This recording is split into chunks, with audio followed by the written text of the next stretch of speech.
going on? I am Nando. And I'm Diggins. And this is mostly Nitpicking, a podcast for every week. We pick apart a piece of our culture by looking exclusively at the details. Woo-hoo. This week, we're talking about one of the biggest movies of the year, because a bunch of the other movies that you expect to be the biggest movie of the year kind of didn't work out that way. But it's this. This is what the people want. So we're going to talk about what the heck's it called? Wicked 2, Wicked for Good. They got rid of the part 2. It's just Wicked for Good. That's true, yeah. It's because people hate the part 2s, I guess. It's because marketing executives say people hate part 2s. Yeah. Like, it does seem... Do people hate part 2s, though? Like, what's the last part 2 that did well?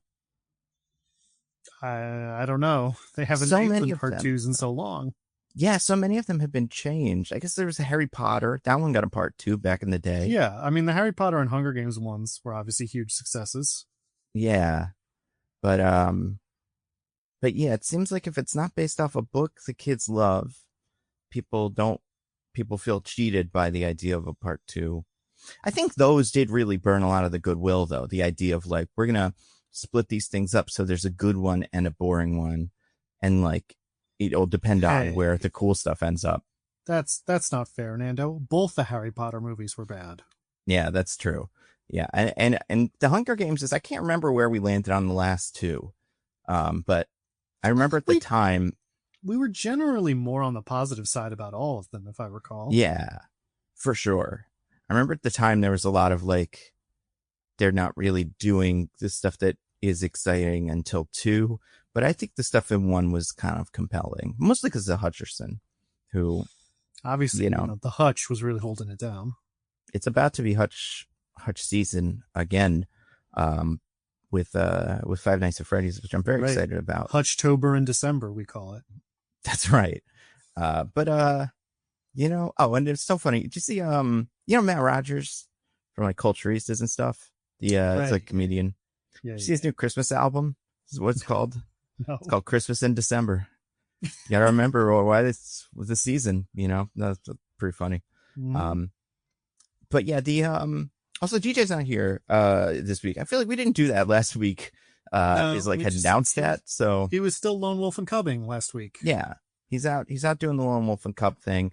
Except maybe now the cub was abandoned in the forest, and now, even though it doesn't feel like it's that much later, the cub is fully grown and is mad at DJ about that. Yeah, and you're like, he's just, well, we'll get to it. I'm sure, a lot of opinions about certain cubs and their ideas. But yeah, so DJ will be back eventually. Until then, we're doing podcasts. As podcast is done, we've been listening to all your feedback on the Discord. And ignoring it. I will say, I appreciate everybody that reached out on Discord, on Twitter, on Reddit, and on everything about the Joey drop. I can't remember if we talked about this last week, because I don't know if it had happened by the time. Oh, it had definitely happened. I don't know if we talked about it on the pod or not, but we talked about it in real life. Right, but yeah, for people that don't know, because we love to talk about Joey, the final 8 episodes of Joey, which never aired, are finally online, and no one knows why. It doesn't make a whole lot of sense, because clearly people aren't. Someone at NBC listens. It's possible. I mean, maybe there is a spike in people Googling Joey show, and because it's not like he's more relevant now, and it's not like Friends is more relevant now. There's really no reason for it. It's definitely not, because it's been 20 years since it first aired. Is that why? But, like, nobody liked it, right? Like, what's the like benefit of that? 20 years is about the time scale where you can look at a bad thing and be like, it was back when I was young, so that means it must have been good. That's a great point. Yeah, that could be part of it as well. I mean, think about when people started saying the Star Wars prequels were good. Yeah. Yeah, that's true. Well, I think then, thank you guys at NBC for listening, and let us know on the NBC YouTube channel or whatever. Let us know what you want us to do next. What other stuff you got in the vault? You got any other failed spin-offs you need us to cover? to drum up interest in, just let us know. And but maybe we'll talk about the other one. Who knows? Like the next one this week. But first we have to talk about the news of the week, which is so important. Because as we love to talk about politics, we finally have a story. In this movie, in very many ways, it's been such a quiet news year for politics. Exactly, and never in the two of them kind of crossing over. But was it Paramount? No, not Paramount. Yeah, Paramount. Apparently, run by Larry Ellison. We learned today is developing a fourth Rush Hour movie. Which is a fun coincidence because we also learned the other day that Donald Trump really likes the Rush Hour movies. And he told Larry Ellison to do it, to make another Rush Hour movie. Well, but I don't think this was just a personal interest for him. He had a friend in the sexual assault group chat. That's right. Who was petitioning him. That's right. It is I always forget that those are like the Brett Ratner thing. Like that's why people, like found out who Brett Ratner was just in general, is those Rush Hour movies were so successful and they were all him.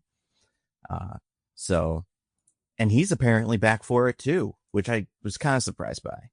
Well, I think that was part of, like I said, I'm pretty sure it was because Brett Ratner asked him, and, game recognized game. Yeah. It was like, oh, sir, everyone says my assaults are the best assaults, but yours, number 2, second best. He went to bat for him. He said, I won't let you do whatever murder you're doing. I don't even know, but there's probably one, unless you have my good friend Brett Ratner back for another Rush Hour movie. Do you think there's a chance that Brett Ratner, or that Zoran, at some point Trump was like, what do you think of those Rush Hour movies? And Zoran was like, they're fun. And then he was like, I think this will bring everybody together, because Zoran's the right age for the Rush Hour movies, at least some of them. He's my age, so. Yeah. And at least one of them, I think, takes place in New York. They are West Coasty kind of movies, but I feel like eventually they travel to New York, right? I don't know. I've never really watched them. Yeah, now I can't remember. Maybe they never do. So have you ever seen any of them? Nope. I mean, I know what they are, but yeah. Can you describe to me what you think the deal is? Like, what does a fourth Rush Hour movie even essentially have to be? I think. Well, obviously, Riyadh Season's own Chris Tucker needs to come back. That's right. Yeah. As well as Jackie Chan. I guess so. What was the last time he did what was a live action movie he did recently? I guess he was in that Karate Kid movie that nobody saw. There you go. That was recent. Yeah, he's still doing stuff. He's still out there. Yeah. And they got to get together, and they've, not like in the universe, they haven't been partners in so long because they're police partners. Right. I assume from like different precincts, probably one of them is not in America because you can't, Jackie Chan has quite an accent. Yeah. I can't remember how this is explained. In the first one, I'm pretty sure Chris Tucker is LAPD and Jackie Chan is investigating something from a different department of like overseas, because there's some sort of interesting China related like crime. And, like Jackie Chan keeps inserting himself into the Chris Tucker stuff. And it's like, all right, you guys got to work together. But, I can't remember exactly how that sets up, but then after that, they're just friends. And it's kind of like you watch the Beverly Hills Cop movies. Nope. It's kind of like that, where like trouble always follows Axel Foley or whatever. And it's like wherever he goes, there's some sort of fun, exciting thing. I don't watch propaganda, man. So that's fair. Yeah. The Rush Hour movies are, they're a special kind of thing. Cause I think for a lot of people, me for sure, they were my first experience besides the cartoon to or like first exposure to Jackie Chan. And if you've never seen Jackie Chan in anything, he's amazing in those Rush Hour movies, and they have like really fun stunts, and it makes you go like, these are great. And Chris Tucker's fun. He's doing his thing. He's kind of loud. If you can make it in Riyadh, you can make it anywhere. Yeah. Have you ever watched, you watched like Fifth Element, right? Or something. What else is Chris Tucker? I haven't. For? Oh, okay. Have you ever seen Chris Tucker in anything? I mean, you saw Air. You watched Air. I didn't see Air. Oh, you didn't see Air? I'm not sure I have ever watched a movie that has Chris Tucker in it. Silver Linings Playbook. He's in that. That was Billy Lynn's Long Halftime Walk. Nope. Oh, how about Jackie Brown? You see Jackie Brown? I haven't seen Jackie Brown. Oh, wow. Friday? Was he in both? He must have been in both Fridays. Was he not in the second Friday? Yeah, Friday. Like the Ice Cube and Friday. Like it's like a kind of comedy about two guys just being idiots together, kind of. I haven't seen them in forever. But Nando, you must have seen him in Jeffrey Epstein, Filthy Rich. What? What's that? It's a documentary thing. He was in it as archive footage, it says. I imagine like there was some, like he did a show, like maybe not on the island, but somewhere. Wow. Cool, I guess. Not really cool. Interesting. Is he really not in this?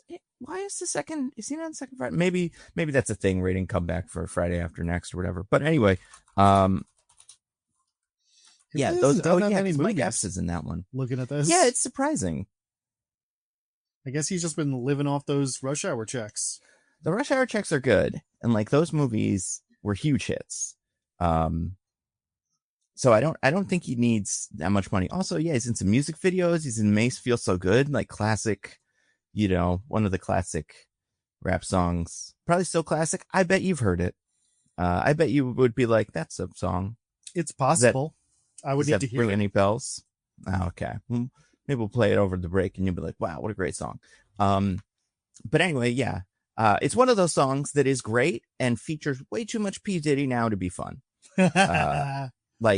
So in retrospect, we should have known, because every time he shows up in the music video, you can see just barrels and barrels of baby oil in the background.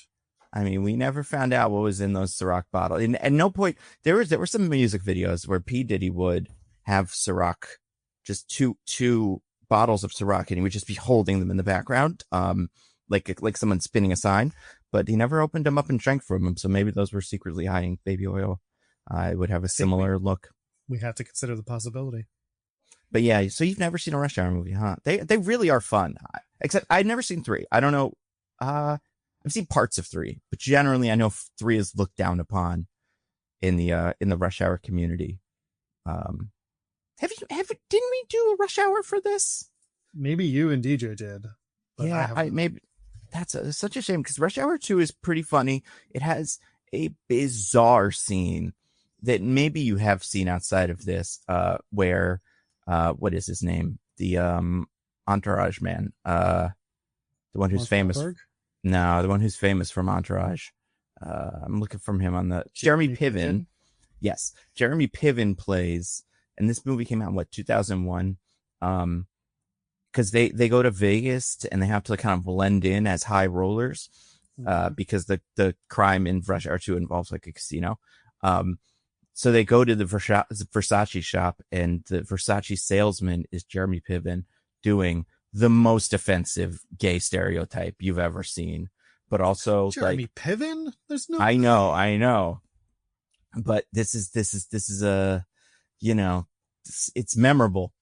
If that's all. You know what I do love about the Rush Hour movies, it's great about them, is fun. They were some of those movies. Action comedies used to do this a lot. Comedies do it too, where they'd play the bloopers in the credits, and that is such a good time. More movies need to do that, because I remember the Rush Hour 2 ones vividly. Credits need either bloopers or Josh Hutcherson doing a rap break. I feel like the Rush Hour ones are great too, because it's both like Chris Tucker forgetting his lines, or Jackie Chan doing a stunt and accidentally jumping into a wall or something because he can't fit through the little card counter door or whatever in the casino. So like it's physical comedy, and it's Chris Tucker forgetting his lines. The best one is those takes. They kept them. Well, oh my God. The Chris Tucker line one is great. There's one scene with Don Cheadle, because he's also in the second one, where, I don't remember what it is. I remember what it is, but Don Cheadle is talking to Chris Tucker, plays a character named Carter, and Jackie Chan plays a character named Lee. And Chris Tucker's like, keeps doing the scene and keeps saying, we'd love to see that, wouldn't we, Jackie? That'd be so fun. And they keep having to redo it because he keep calling Jackie Chan Jackie instead of Lee. And at one point, Don Cheadle pretty seemingly maybe really upset with this. It's like, his name is Lee, God damn it. And it's a real fun, it's a real fun, just so good. Oh man, Rush Hours. So listen, it's bad because of Trump and stuff. We're probably all gonna have to protest this movie or whatever. And it's bad because of Brett Ratner also. Mm-hmm. But if this movie just materialized, directed by anyone else, I'd definitely see it. I would have. If it was materialized, directed by Jeffrey Epstein, Nando. That's right, Ghislaine. Definitely was if Ghislaine was involved, and she's got a whole setup in her prison to do a whole Rush Hour movie. I think she could too. If you ever watched, I a few weeks ago wrecked the movie. It Was Just an Accident by Jafar Panahi. That's right. Yeah. Before that, No Bears involves him sort of like directing a movie over Zoom, essentially, because he's not allowed to leave the country and it's being filmed in another country. So she could do that. Yeah, she probably could. And so yeah, anybody but Brett Ratner apparently is the line that I've drawn. And this is one of those movies too. If the script is good, I don't even think you need a director. I think they just put the camera on the guys and let them go. Like this would be the perfect movie for Jackie to finally direct one. But yeah, hasn't he directed movies? Probably, yeah, he probably has. He, as far as I know, has not directed any of these, because they have all been Brett Ratner productions. But of course, he can't do it without that Brett Ratner magic. Yeah, it's what these remind me of a lot, or like what they not what they should remind you of, but like it's like the Bad Boys movies with a little less gross Michael Bay-ness, and by gross I mean like the gross kind of like the look of those movies. They look more generic. And you don't mean like that they have a rat having sex in them? No, they have weird stuff. It's very, there's, it's got all the weird fucking stuff from the 2000s with sex and Jackie stuff. Chan has directed many things, mostly in Hong Kong. Oh, okay. Well, he's got a great opportunity to make a demand that can make this movie slightly better. You'll only come on if he can direct it. Him or Ghislaine's, one of the two. Maybe as a duo. But but yeah, they're very much like those Bad Boys movies. If instead of being a cool, sexy guy, Will Smith's deal was he was Jackie Chan. He could do karate, can't really speak too much English. And that's the bit. It's great. It's great. Oh, Rush Hour. Oh, God damn, we can't because it's canceled now. But the Rush Hour movies, they're pretty funny. There's one bit where he pretends Jackie Chan. This will be the last bit we do of the Rush Hour. Nando recaps Rush Hour hour, or half hour. Go ahead, Nando. Go ahead and give me one of Jackie Chan's famous lines, and make sure that you make it as accurate as possible. I will. No, yeah. Here's the setup for the line. Jackie Chan. So the two of them are working together at this point. I think. Let's say, I don't remember exactly how this joke starts, but let's say Jackie Chan steals Chris Tucker's wallet, because there's a lot of that. There's a lot of like Chris Tucker's like, don't go in, and then Jackie Chan handcuffs Chris Tucker to the steering wheel or whatever. Actually, that happens in reverse. But anyway, steals his wallet. He says, you can use his. Someone says you can use his ID to get into the club. They'll think he's you. And Jackie Chan looks at Chris Tucker's ID and says, it'll never work. I'm not 6'5". And it has a picture of Chris Tucker on it. So like that's a good bit. There's a lot of that. And Jackie Chan is just genuinely like very funny. He has great timing. And Chris Tucker is incredibly annoying, but it's part of it. Like he's so irritating. But yeah, it's great. Awful movies. They're bad. We can't watch it. We won't do it on the pod unless everyone makes us or something. Mm-hmm. Maybe we get a call, unless or it's terrible. And then we'll maybe watch it and make fun of it or something. Mm-hmm. Do you think they're going to work in a Donald Trump cameo? Do you think it'll be like, one of those Home Alone situations? I feel like it might be, because the Home Alone situation was that he wouldn't let them film Trump Tower unless he got to make a cameo. And so I feel like it's going to be like, that's part of the threat. Also, my good friend Brett Ratner has to make a new Rush Hour. And also, you have to put me in it. Maybe I'm the new Jackie Chan, actually. Oh, you know what? That would be pretty cool. We could have him recreate that cop story or police story scene where he jumps onto the Christmas tree or whatever, and just slides down it.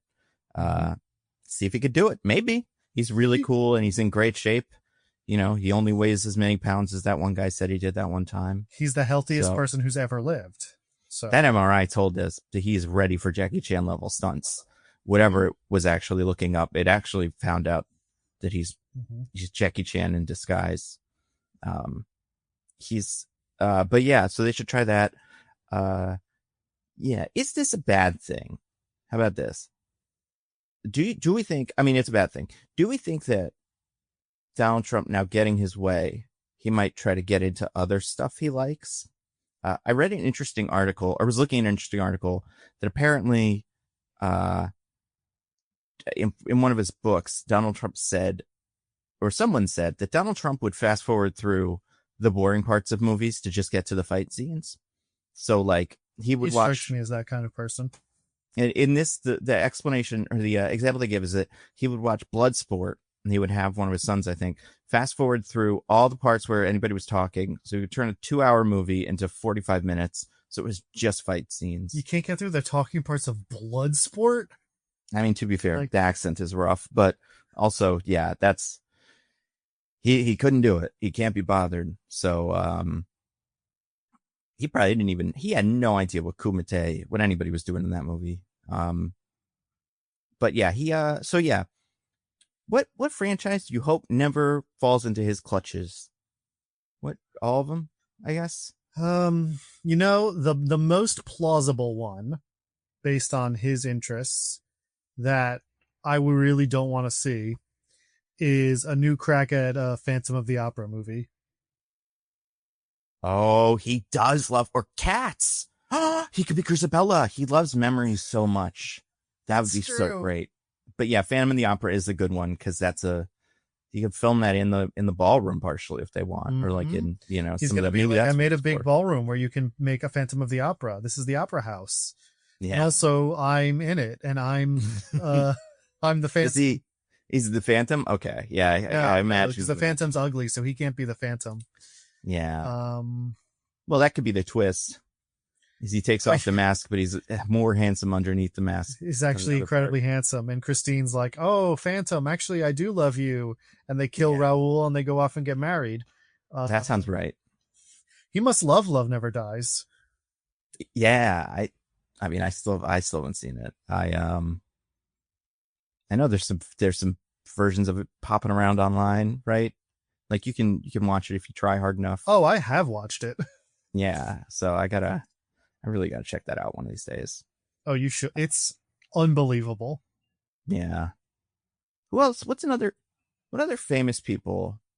Do you think because this is Paramount, right? Like the Paramount is the Rush Hour connection. Larry Ellison maybe is doing whatever he wants because of the Warner Brothers merger, maybe. Mm-hmm. Or it's just a coincidence. But you think he's gonna be on Yellowstone, maybe? You think well, probably he'd rather pop up on Tulsa King with our Hollywood ambassador, Sylvester Stallone. Right. That's a great point. Tulsa King is one of those shows that, like, obviously I don't watch it. Nobody watches it, but everybody watches it. Like, all of our dads watch it and probably love it. And yeah. So yeah, that would be actually pretty good for this whole situation. Well, no, that'd be bad. Because then our dads would think he's cool. Not that I think my dad could be convinced he's cool by seeing him on Tulsa King. But yeah, I don't think my dad could either. But yeah, it probably would reach him. For sure. We could get him in Star Trek. We could have another. Oh, we could re-record that line where they say that Elon Musk is one of the great thinkers of just like Elon, Mike, but we'll do Trump instead. So it'll be like equally plausible. Yeah. And but yeah. Oh, you know what? He's gonna demand, like before they send it out to theaters, which they probably have already done, they gotta edit that SpongeBob movie to put him in. Like how David Hasselhoff was at the end of the first SpongeBob movie. Oh yeah, that's good. Let's. I haven't seen any trailers for the new one, but the new one's got this weird kind of like aesthetic that I have seen in images. So he could probably fit into that. What's this movie? What's the movie called? SpongeBob movie. Search for SquarePants. Search for SquarePants. Okay. Oh right, yeah. It's mostly about the ghosts and stuff. I did see a trailer for this actually. It has Ice Spice in it. That's fun. Ooh. We love Ice Spice on this podcast, right? Sure. Yeah. Oh, and it's got. Oh, I didn't know this. You've watched SpongeBob, right? You're like a SpongeBob. I mean, when I was a kid. Yeah. So you know the Flying Dutchman. That's like a character. Yeah. So it seems like, and this has always been true of SpongeBob, he's played by the actor named Brian Doyle Murray, who people probably most know from being, let me just make sure.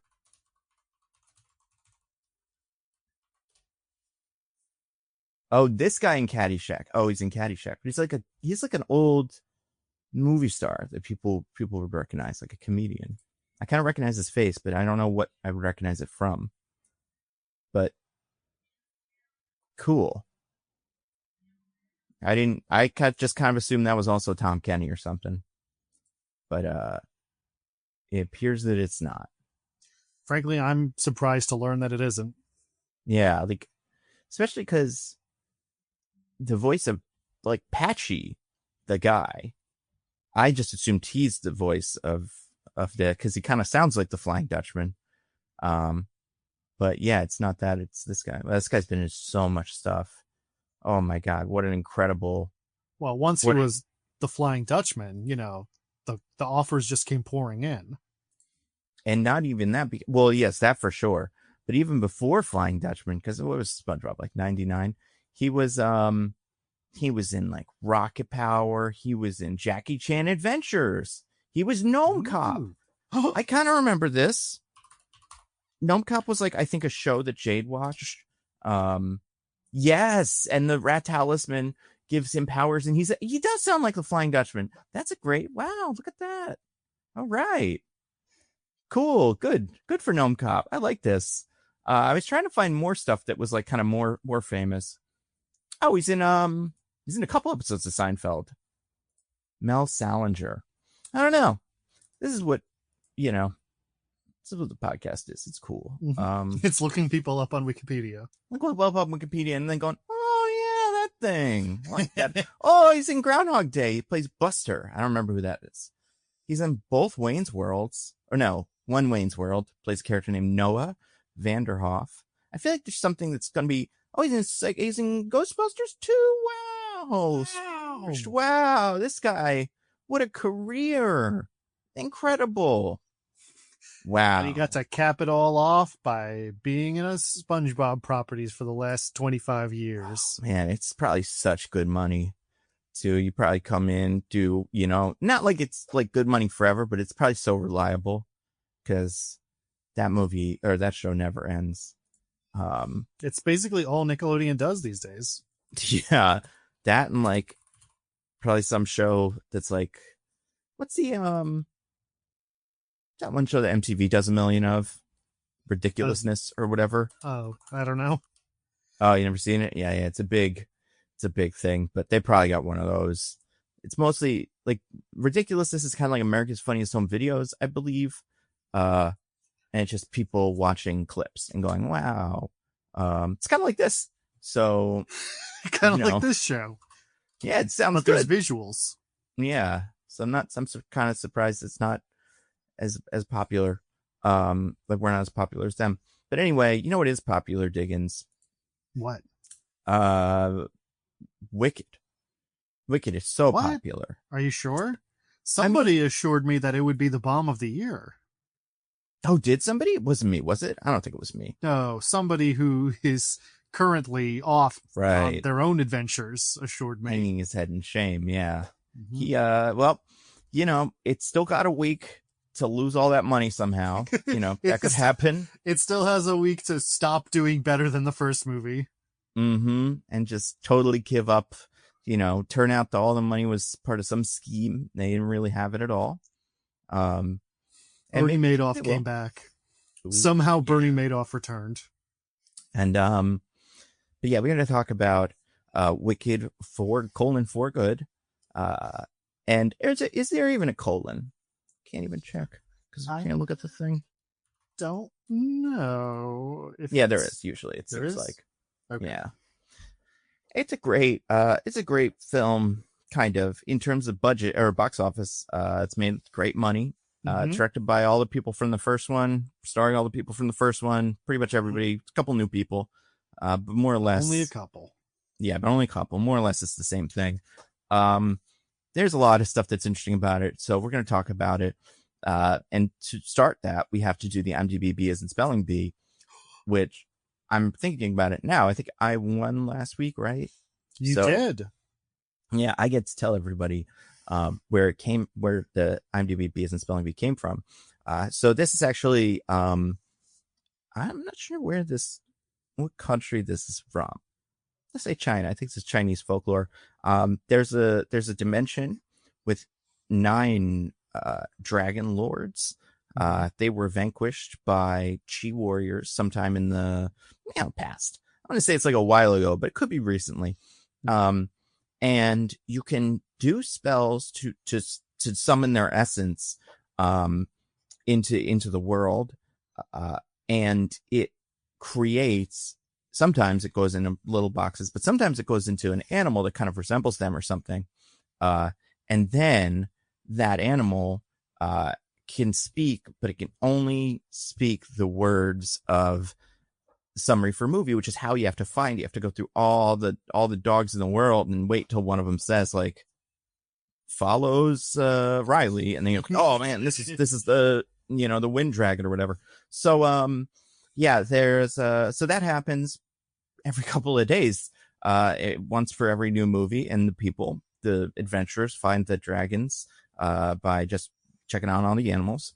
You probably can guess that it's going to be like the more exciting animals, so you probably don't have to do this with dogs.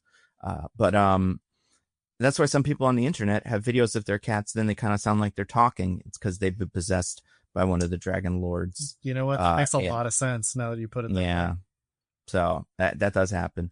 Is that what happens to that monkey in that movie there's a trailer for? Oh, yeah. Primal, right? I've seen that trailer a couple times. Or Primate. Okay, yeah. I've seen that trailer quite a few times, actually.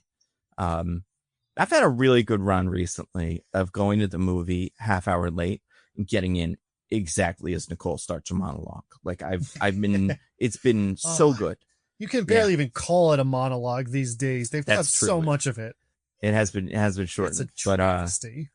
But yeah, I'm very pleased with myself for I just leave my house when the movie's supposed to start, and I get there right as it actually starts. To recognize everyone do that. But yeah, so we're going to talk about it. We're going to talk about Wicked for Good, and we're going to play the IMDb B as in spelling bee game. We're both going to try to guess the IMDb summary for this movie. It's going to be an interesting one because it's a part 2. So I wonder how much stuff it will expect. Paul Marketing doesn't want you to know that, though. That's true, yeah. And neither of us have seen it. We're going to have whoever goes first is going to go first. The summary. We've seen the movie. Neither of us have seen it. No, we're just kind of guessing. I think they all do a pretty good job. I assume they have some sort of real world applicable solution to their fascism. I can't wait to find out what it is. So yeah, Diggins, you as last week's loser, you get to decide if you go first or second. What would you elect to do? Like or receive? I don't know which one of those is me going first, so I'm gonna go first. That is receive. Okay. So. All right.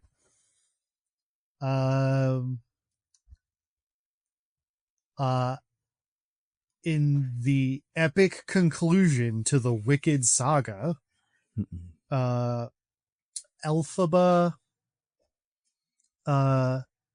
fights against the lies of the Wizard of Oz, while Glinda must choose between her new role and her friend. Okay. All right. I like that. Definitely doing some things differently there. I will say,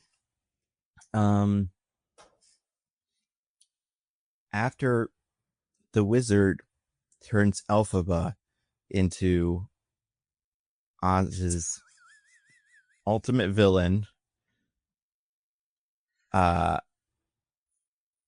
Glinda needs to decide, and we'll say after the wizard turns Elphaba into the wicked villain of Oz, and Glinda into the good witch of Oz, the two clash in an epic clash that will decide the fate of Oz. Nando, I am going to need to ask you to not look it up. Okay. Because I want to read it to you so we get your live reaction. Okay, cool. All right. It follows Elphaba? All right. No. Oh, you wish it was as good as follows Elphaba. Yeah. Okay. So I have it pulled up here. This is exactly what's on IMDb right now. Elphaba, the future Wicked Witch of the West, and her relationship with Glinda, the Good Witch of the North. The second of a 2-part feature film adaptation of the Broadway musical. What? No way. Oh, no. ChatGPT, I thought we were behind this phase of the whole thing. Apparently not. Wow. That's really bad. And neither of us, I don't think, they either want those. If I had to pick, you didn't quite say it, but you basically said Wicked Witch of the West and Good Witch of the North, which I did not do. Oh, that's true. Oh man, I guess so. Do you can you think of a game we could do? I can't think. It's hard to think of games when neither of us can look at the answer ahead of time. Yeah, and like we did the last version, like one of these last year. So like I don't really remember like box office and stuff, but it feels kind of too close. And we already kind of talked about the box office and alluded to us being aware of what it is.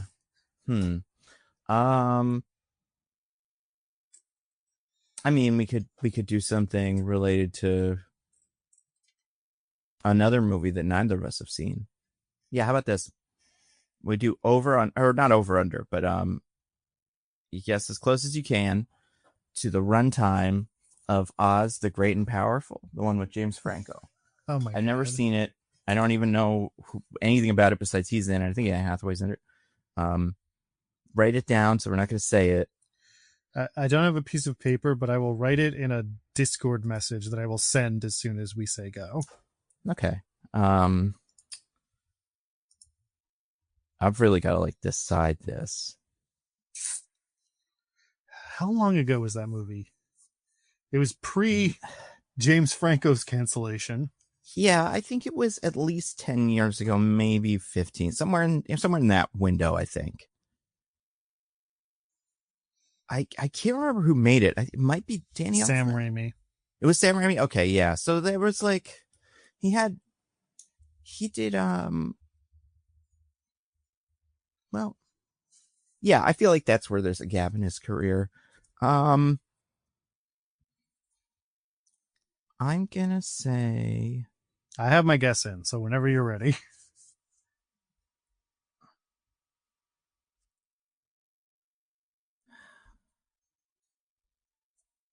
Hold on. Yeah, whatever. I'm going with my gut. All right. Okay. 3, 2, 1, reveal. Okay. It's just me. I said 110 minutes. You said 2 hours and 6 minutes. Okay. Mm-hmm. So 126. 126. Yeah. All right. Let's see. Oz Great and Powerful. 2013. Yeah, so we're pretty close on the year it came out. Right. Did not have Anne Hathaway. It had Michelle Williams, Rachel Weisz, and Mila Kunis. Yeah. Look at that. Okay. Runtime. Ready for this? I'm ready. Here we go. What did you say? For your 126, 2 hours and 6 minutes. Wow. Runtime 130 minutes. Damn. Unbelievable. Damn. To call them and make a movie longer than 2 hours. That's the first one of them. What an awful, awful decision for. And like, I mean, it bombed, and I'm sure it didn't make any money. No one liked it. I'm sure it cost a fair amount of money to make, but it's very expensive. Yeah. Wow. Fascinating. Well, you got it. I got it. So, yeah, that is. I'm like trying to look for the box office. Okay, yeah. The budget. Wow. Estimated budget $215 million. Good Lord. Right. Worldwide gross almost 500 million. So I guess it was profitable. Yeah, maybe. That's fascinating. Maybe it is just like overseas people love these movies because it made a good amount of money overseas. And like, yeah, maybe that's just like the key to success is putting the Wizard of Oz in your stuff. They should do that more often. I disagree. Well, I mean, I don't know all the final numbers for this one, but I feel like we might get some more in the future. I mean, like, obviously we don't know the final numbers yet, but unless it drops off the edge of a cliff in the second week, I think we're looking at plenty more Wizard of Oz stuff. And there's plenty of books. There's lots of stuff that people can, pull from. But yeah, so Diggins, as the winner of the IMDb Business Bellevue, you get to say what you thought of Wicked for Good. Well, Nando, I have never seen Wicked the stage show, although I was aware of it and I knew what happened in it and everything, and the songs, which I said when we did Wicked 1 last year. And in Wicked 1, I would say pleasantly surprised. I thought I would dislike it. I thought I had kind of missed the era where it would be a musical that spoke to me in any way. And I mean, it didn't speak to me, but it was fun. The songs are good. It was, the choreography was like fairly impressive. And it was a fun movie, even though it had a lot of weirdness and problems to it, I felt. And overall, I liked it. I think the problems of the musical Wicked, not even of this movie, only get worse in Act 2. And you mean in For Good? In For Good. That's what it's technically called now. It's Act 1. That's For right. Good. Yeah. They're actually, I hear that they're gonna, on the stage show, they're just gonna do Act 1 and then they're gonna say, get out, come back next year. And you don't get to see Act 2 till the next year. It's gonna be like the Harry Potter one that's like 8 hours long or whatever. God, it was. They changed it. They took out half of it and it's just a normal sized play now. That's smart. Yeah, because most of it was bad anyway, so who cares? Yeah, exactly. And they just want to see, what's his name? I want to see Draco Malfoy in his little outfit because he's there now. I keep getting Twitter ads for it because I talk about it a lot. And so, But yeah, so I feel like the problems only get worse with the story. So like on a craft level, I think it's roughly the same as the first one, which makes sense because they made them at the same time. But just like the story is just really stops making sense and has a lot of like weird moments in it that you're not quite sure how to feel about, which I'm sure we'll talk more about all of that, in later segments. But overall, it just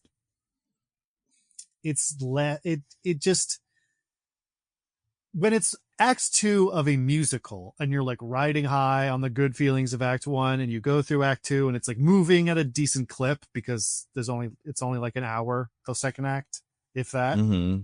Yeah. Then like you can kind of like just ride on the emotion of it and be like, remember the fun songs and be like, oh, that was pretty fun. But when Act 2 is a whole ass movie that comes out a year later, you're like, how much time has it been? Why does the lion feel that way? how come she talks about it's all about the animals, but really they factor extremely little into the plot of this? Yeah. And just lots of other little questions to be like, why doesn't this actually make any sense? And you just so yeah, I feel like it suffers a lot from Act 2 having to stand on its own, and no amount of Yuri in the world can paper over that. What is Yuri? I keep seeing this online. It's when a girl kisses a girl. Oh, okay. It's the Japanese term for girls kissing girls. You know how there's yaoi? The opposite. What's that? Yaoi is when men kiss men. Okay. There you go. Yep. Those are the two things. According to the AI overview, yaoi, I spelled it wrong, Y-O-W-I, can refer to a mythical Australian creature similar to Bigfoot, an ape-like cryptid called a yowie, or a character in SpongeBob and Friends Adventures cartoon. What the fuck is SpongeBob and Friends Adventures cartoon? I think that's the one where they're kids at the camp, maybe? No, that's camp. That's camp, that's whatever. Camp. What the hell is that then? I don't know. Maybe the AI is just getting the name of the camp show wrong. The fuck is this? I don't think this is a real thing. I think this is a hallucination. It seems like it has something. What? I really can't figure out what this is. It seems like it's some weird internet thing, though. And so, yeah, definitely hallucination feels correct. Okay. Well, if you want to find your fill your yaoi needs, Nando, it's YAOI. Okay. YAOI. There you go. All right. That's more what I expected. Well, there you go. Great. None of that in this. This movie is as straight as can be. Is it, Nando? Oh, no gay characters here. Nuh-uh. Are you sure? They like women. They will not hold the purse. They do like women. They love women. No. Even the men. The men are straight. I love it. I love this movie. Right. Well, Nando, that's perfect because it is your turn to say how you feel about the movie. Okay, great. I loved it because it's bad at a bunch of the things it is bad at. Like being, like I love it when. Oh, the original songs are bad. Oh, yeah. The original songs are just kind of nothing. Like, I genuinely think I just kind of conked out during Ariana Grande's one because I don't remember anything about it besides it's called The Girl in the Bubble. And like, I know there was more to it than that. The what's her name one was the Alpha one was fine. I didn't love, didn't hate it. I really didn't think any of the songs in this are good. I forgot how much I actually don't think No Good Deed is very good. I think like as a song, yeah, it feels really clunky. Like it feels like a song that never gets its rhythm. It's always like switching to like, I feel like For Good is a great song and like that's awesome. The Wizard song, I think is fine. It's kind of what Jeff Goldblum could do. And like it you know, it is what it is. I don't think, well, I think it's really, really, really stupid, but fine. And then, yeah, the sex song is kind of funny. But yeah, I feel like we'll get to that. Yeah, I was surprised by how much I didn't like No Good Deed. Maybe I need to hear it outside of the context of the movie. And then maybe I'll just like enjoy the melody of it. Anyway, that's to say, yeah, this movie's stupid. It's really stupid because of what I love, which is like having to get all your characters from spot A to spot B and then just kind of drawing lines that don't really make sense. It's like kind of like the Solo thing or not musical Solo, the Han Solo movie, Solo, a Star Wars story thing. Yeah. It's got that vibe where like every time a character picks up a thing, you're like, oh, that's got to be this thing from before. It's fun for me because I don't really know what stuff in the Wizard of Oz. I forgot how much stuff I don't really remember about Wizard of Oz. For instance, I could have sworn they kill the Wicked Witch in the Wizard's castle, but I feel like that probably is just something I put together in my head. It's like what happens in this movie. Spoilers for Wizard of Oz plot point of a 125-year-old movie or book rather. Yeah. Well, not well. It used to be an old movie, but now it's been fixed and new on the Sphere. You can watch it on a humongous screen and bigger with the sky, I guess, or extra stuff. It's what happens here. Dorothy gets kidnapped by the monkeys. The witch has her in her castle, and then throws water on her. Is there a bit where they think they killed the witch but didn't? No, that's. I don't think so. I mean, I haven't watched Wizard of Oz in a long time. I mean, in what way do you mean that? I don't know. See, in my head, here's how I kind of thought Wizard of Oz went. They go to the wizard, they make it all the way there. They interact with the witch a couple times, and then when they're at the wizard, the witch shows up to do something, and they do something that they think might kill her. Doesn't work, and then they go like, "Fuck, what are we gonna do?" And that's when they come up with the water thing, and like that's what Dorothy comes up with that in the end. And I don't think that's right. I don't know where I got it from, but no, that's not right, because she doesn't come up with the water thing. There's just is a bucket of water that Dorothy throws on her, and she starts melting, and Dorothy's like, "Oh shit, what?" Yeah. I would imagine, is the Wizard of Oz like on YouTube? Can I just like watch it? Because like is it in the public domain yet? When did it come out? I mean, the book is. I don't know about the movie. It should be. Oh yeah, it kind of is. So yeah, I really don't know what I thought it was. Oh yeah, the tree is to throw apples at him. Yeah, so this is a bad movie to have to do this with because of how stupid it is. And like, but I loved it. I like all. I don't think any of the songs are good. When you said the word choreography, I was reminded that these had that in the first one. All these songs are just people standing around and say there's a little bit of choreography. None of these songs are dance numbers because it's Act 2. Yeah. There's a lot of, and you know what? That's another thing about this movie is like, there's a lot of bits where a character will kind of start, like in the beginning of it, they do all the different, songs kind of together where they're kind of going from this guy's song to the song from the beginning, like from the first movie, and you're reminded like, oh yeah, that was pretty good. And then they shouldn't have done that, because maybe it would have set my expectations a little lower. But yeah, my expectations are super high because it's like, oh, every single one of these was super catchy. Like, so there's that. I think the actors are okay, except for one, which we'll get to. I don't think it's her fault, but not at all. But I mean, it's her fault for, I guess not having sung long time ago. I don't understand what this is, what happened here, but it's like, it's so not her fault that she apparently turned it down multiple times. Oh, really? Kept coming back and being like, no, we really want you to do this. And she was like, I really can't. You should get someone who can. That's so fascinating then. I mean, and good for her getting the money and stuff. And like, I didn't not like her in the first one, but I feel like this escaped her. And maybe it's because there were fewer songs and the songs were worse, that whenever she had to sing, I was like, oh, that's not supposed to be. And also, like, this character just has a lot more singing in Act 2 than Act 1. Yeah. And this character kind of sucks.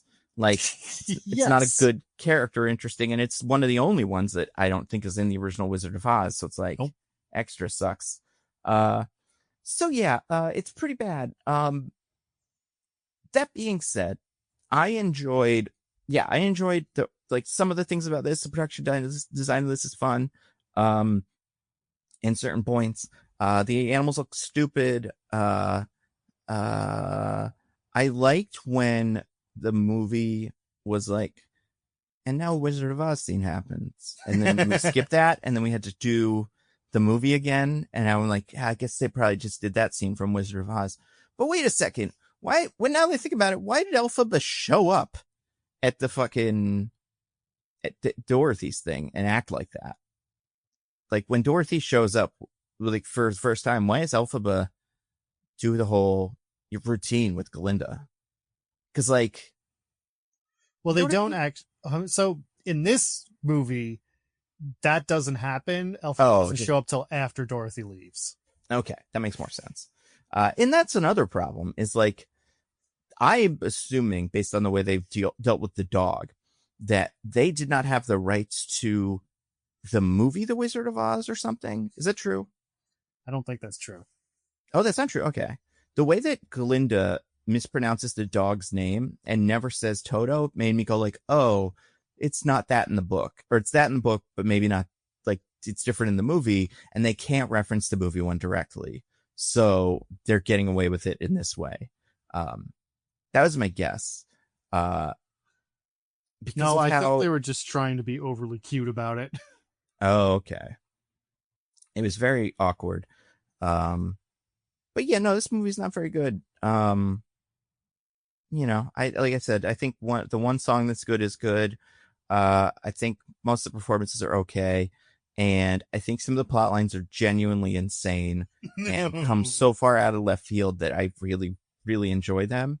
I can't imagine what you're talking about, Nando. Yeah, because it's so clear, and that's the thing. It's so much of this, like, get them from A to B without making any sense, but they have to be there. I love that.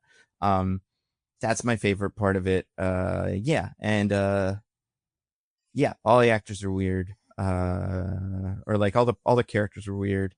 Is there anything else? Yeah, I don't know. Pretty boring. My theater was not into it. Very much they were talking and on their phones more than usual. Not more than usual, but definitely more than First Wicked.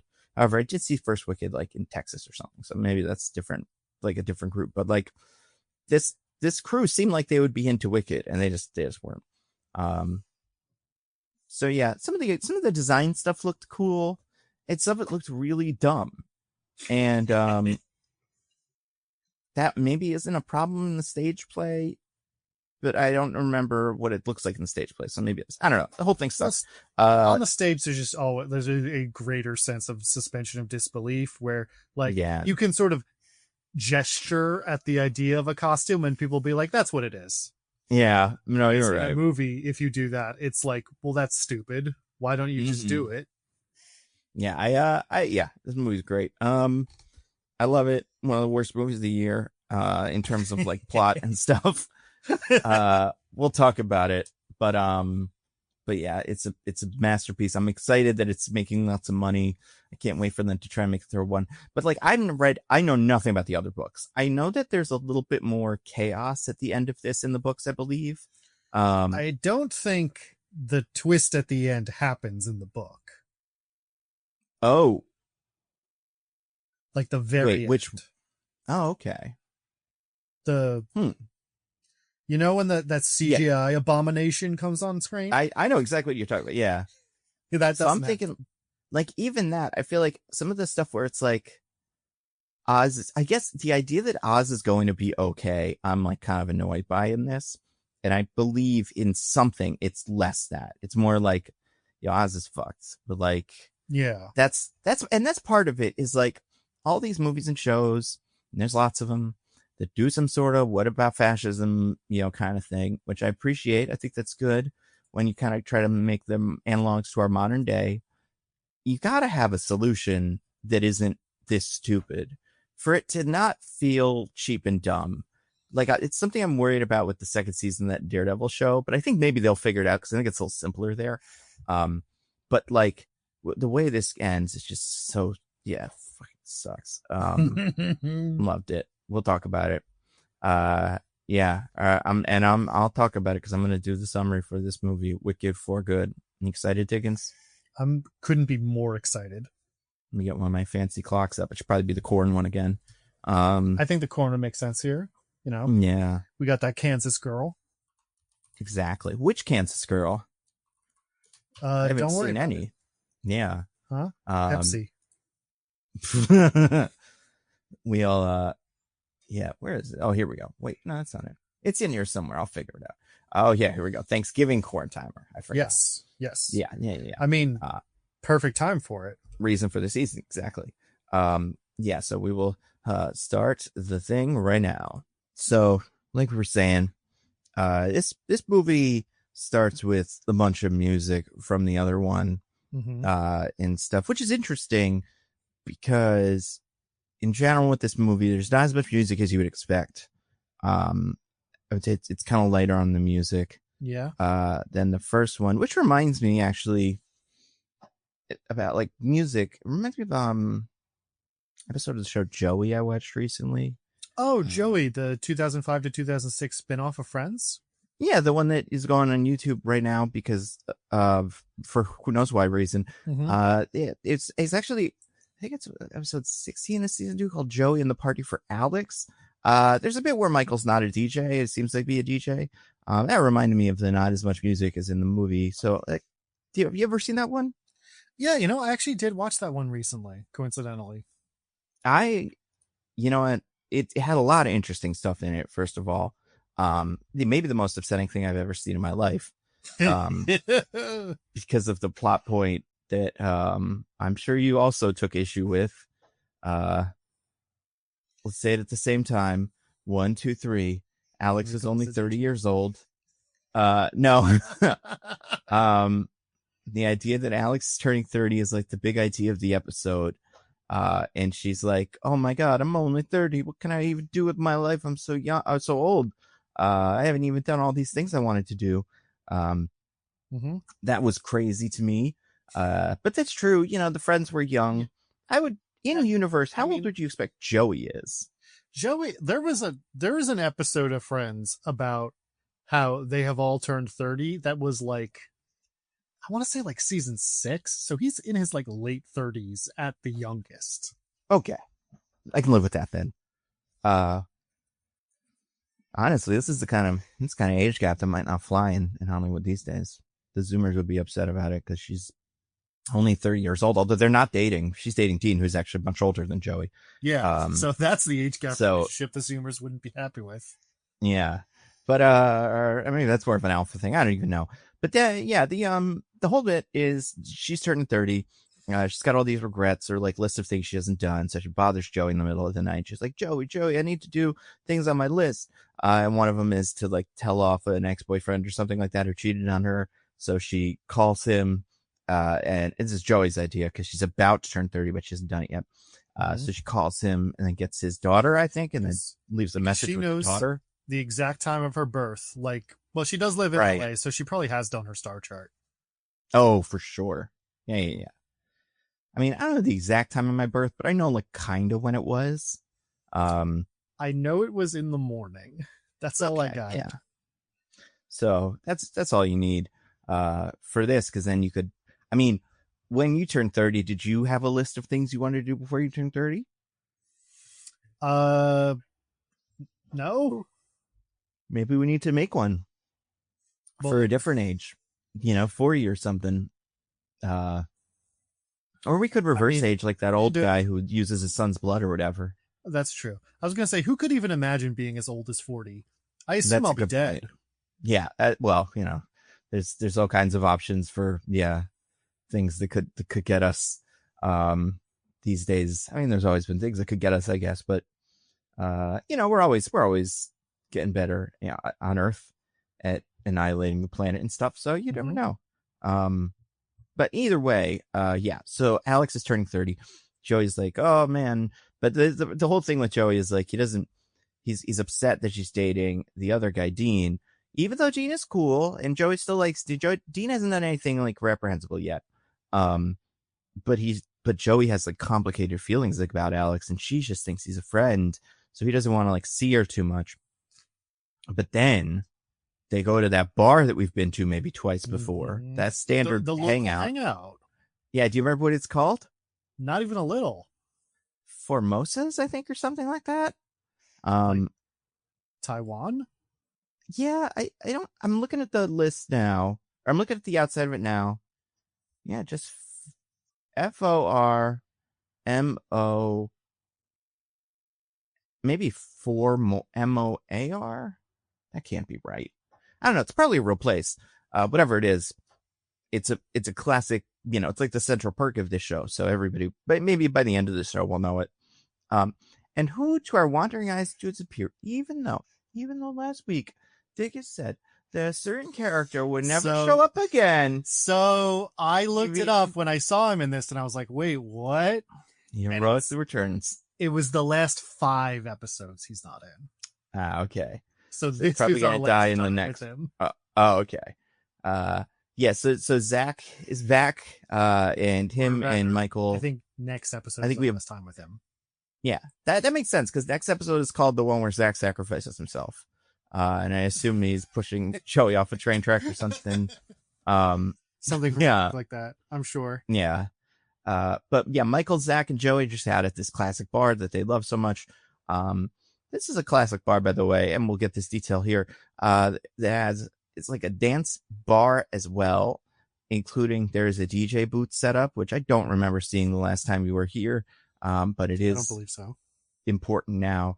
And Joey doesn't want to see Alex because he loves her so much or whatever. But then Alex shows up at the bar, and Zach, the best character on the show that he is like, "Hey, Alex, it's me, Zach, and look, here's Joey." And Dean is there with her, so they're kind of like, so they're cordial. It's like, "Oh, what are you gonna do for your birthday?" She says, "Oh, or Dean's going on a work trip or something, so I'm driving him to the airport, and I'm just gonna hang out." And Joey's like, "Ooh, wow, I mean, this is like an opportunity for me to step up and, be cool and throw a cool party." And that's pretty much it. But then also at this party, part of the party thing is, I don't know, in the previous scene or the day before this episode started, Michael decided that his new thing was that he's a DJ. Loves to DJ, has DJ equipment. He's really just like also very Josh Hutcherson in RV. Yes. Oh yeah. And it's something for him to do. This show has had trouble, I think, figuring out what to do with Michael. I don't hate this as a like identity for him in this episode. But yeah, it's like at some points he's like, "I love DJing. DJing's my favorite thing." And you're like, "If you say so, I guess." Other times he's like, and the one thing, I can't remember what the word is, but he says like that he uses the word like sincere or something, but throws an whatchamacallit in there. An is. An extra Z's, yeah. Sincere or something. He even says that's our DJ speaker, like how DJs talk. And then the DJ corrects him over the microphone, which is funny. But this is just his arc for this episode, is he wants to be a DJ. And Joey is going to humor him as part of the episode. So he'll be around, doing DJ stuff. I did appreciate Zach's reaction to this whole plot line, which is like, right, this is our third guy. Yeah. Oh, love that. Yeah, and they kept suggesting other guys, and like, there's a Russian guy I know who could maybe do it. That was very funny. Because yeah, Michael's a bad third guy, especially because Michael's dad is still around, and this is, I imagine, he gets a pretty big role here. Is it Adam Goldberg's name of the actor? I really can't stop calling him Hebrew Hammer, but Adam Goldberg is the name of the actor. Yes. Adam Goldberg. Yeah. So he's still around, and he's a big part of the family now. He can go out with him, I guess. Maybe he's too similar to Joey, but I like his energy here. Cause we'll get a little bit more of him eventually, not immediately, but his whole deal is him and Gina have like a, chaotic relationship where they're really hot and really cold. They're constantly arguing. She wants him to prove that he loves her by getting a tattoo of her name or something on his body, and they're both going to do that. And the plot line thing is because of commitment, even though we just did a commitment thing with him last time, he kind of chickens out, but then he eventually goes through with it, and he's a good boy. The best boy.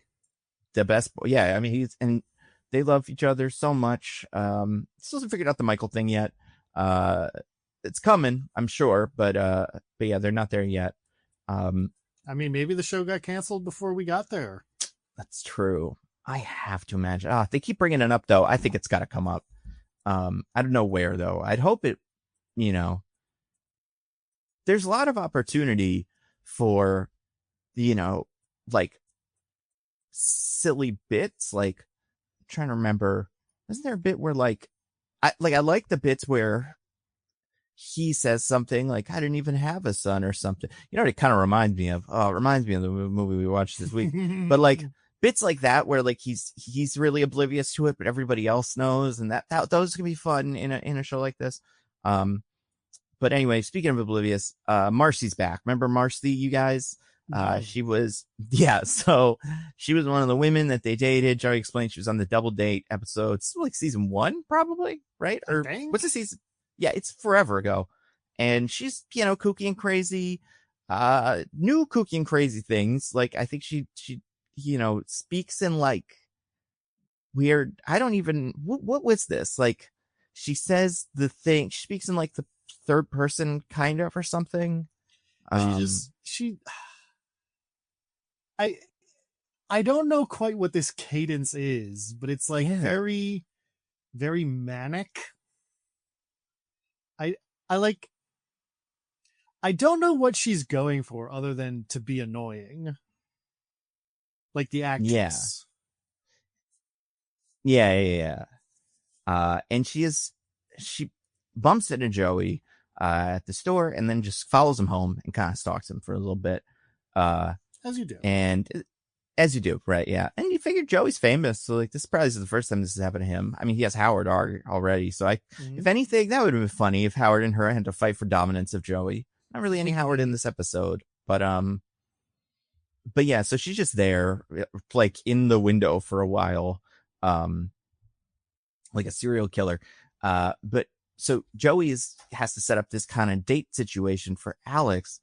But then Dean shows up and it's like, oh, Dean, didn't you have to go to the airport? Oh, no, I stayed because I love Alex so much. Well, doesn't love. Well, he kind of does.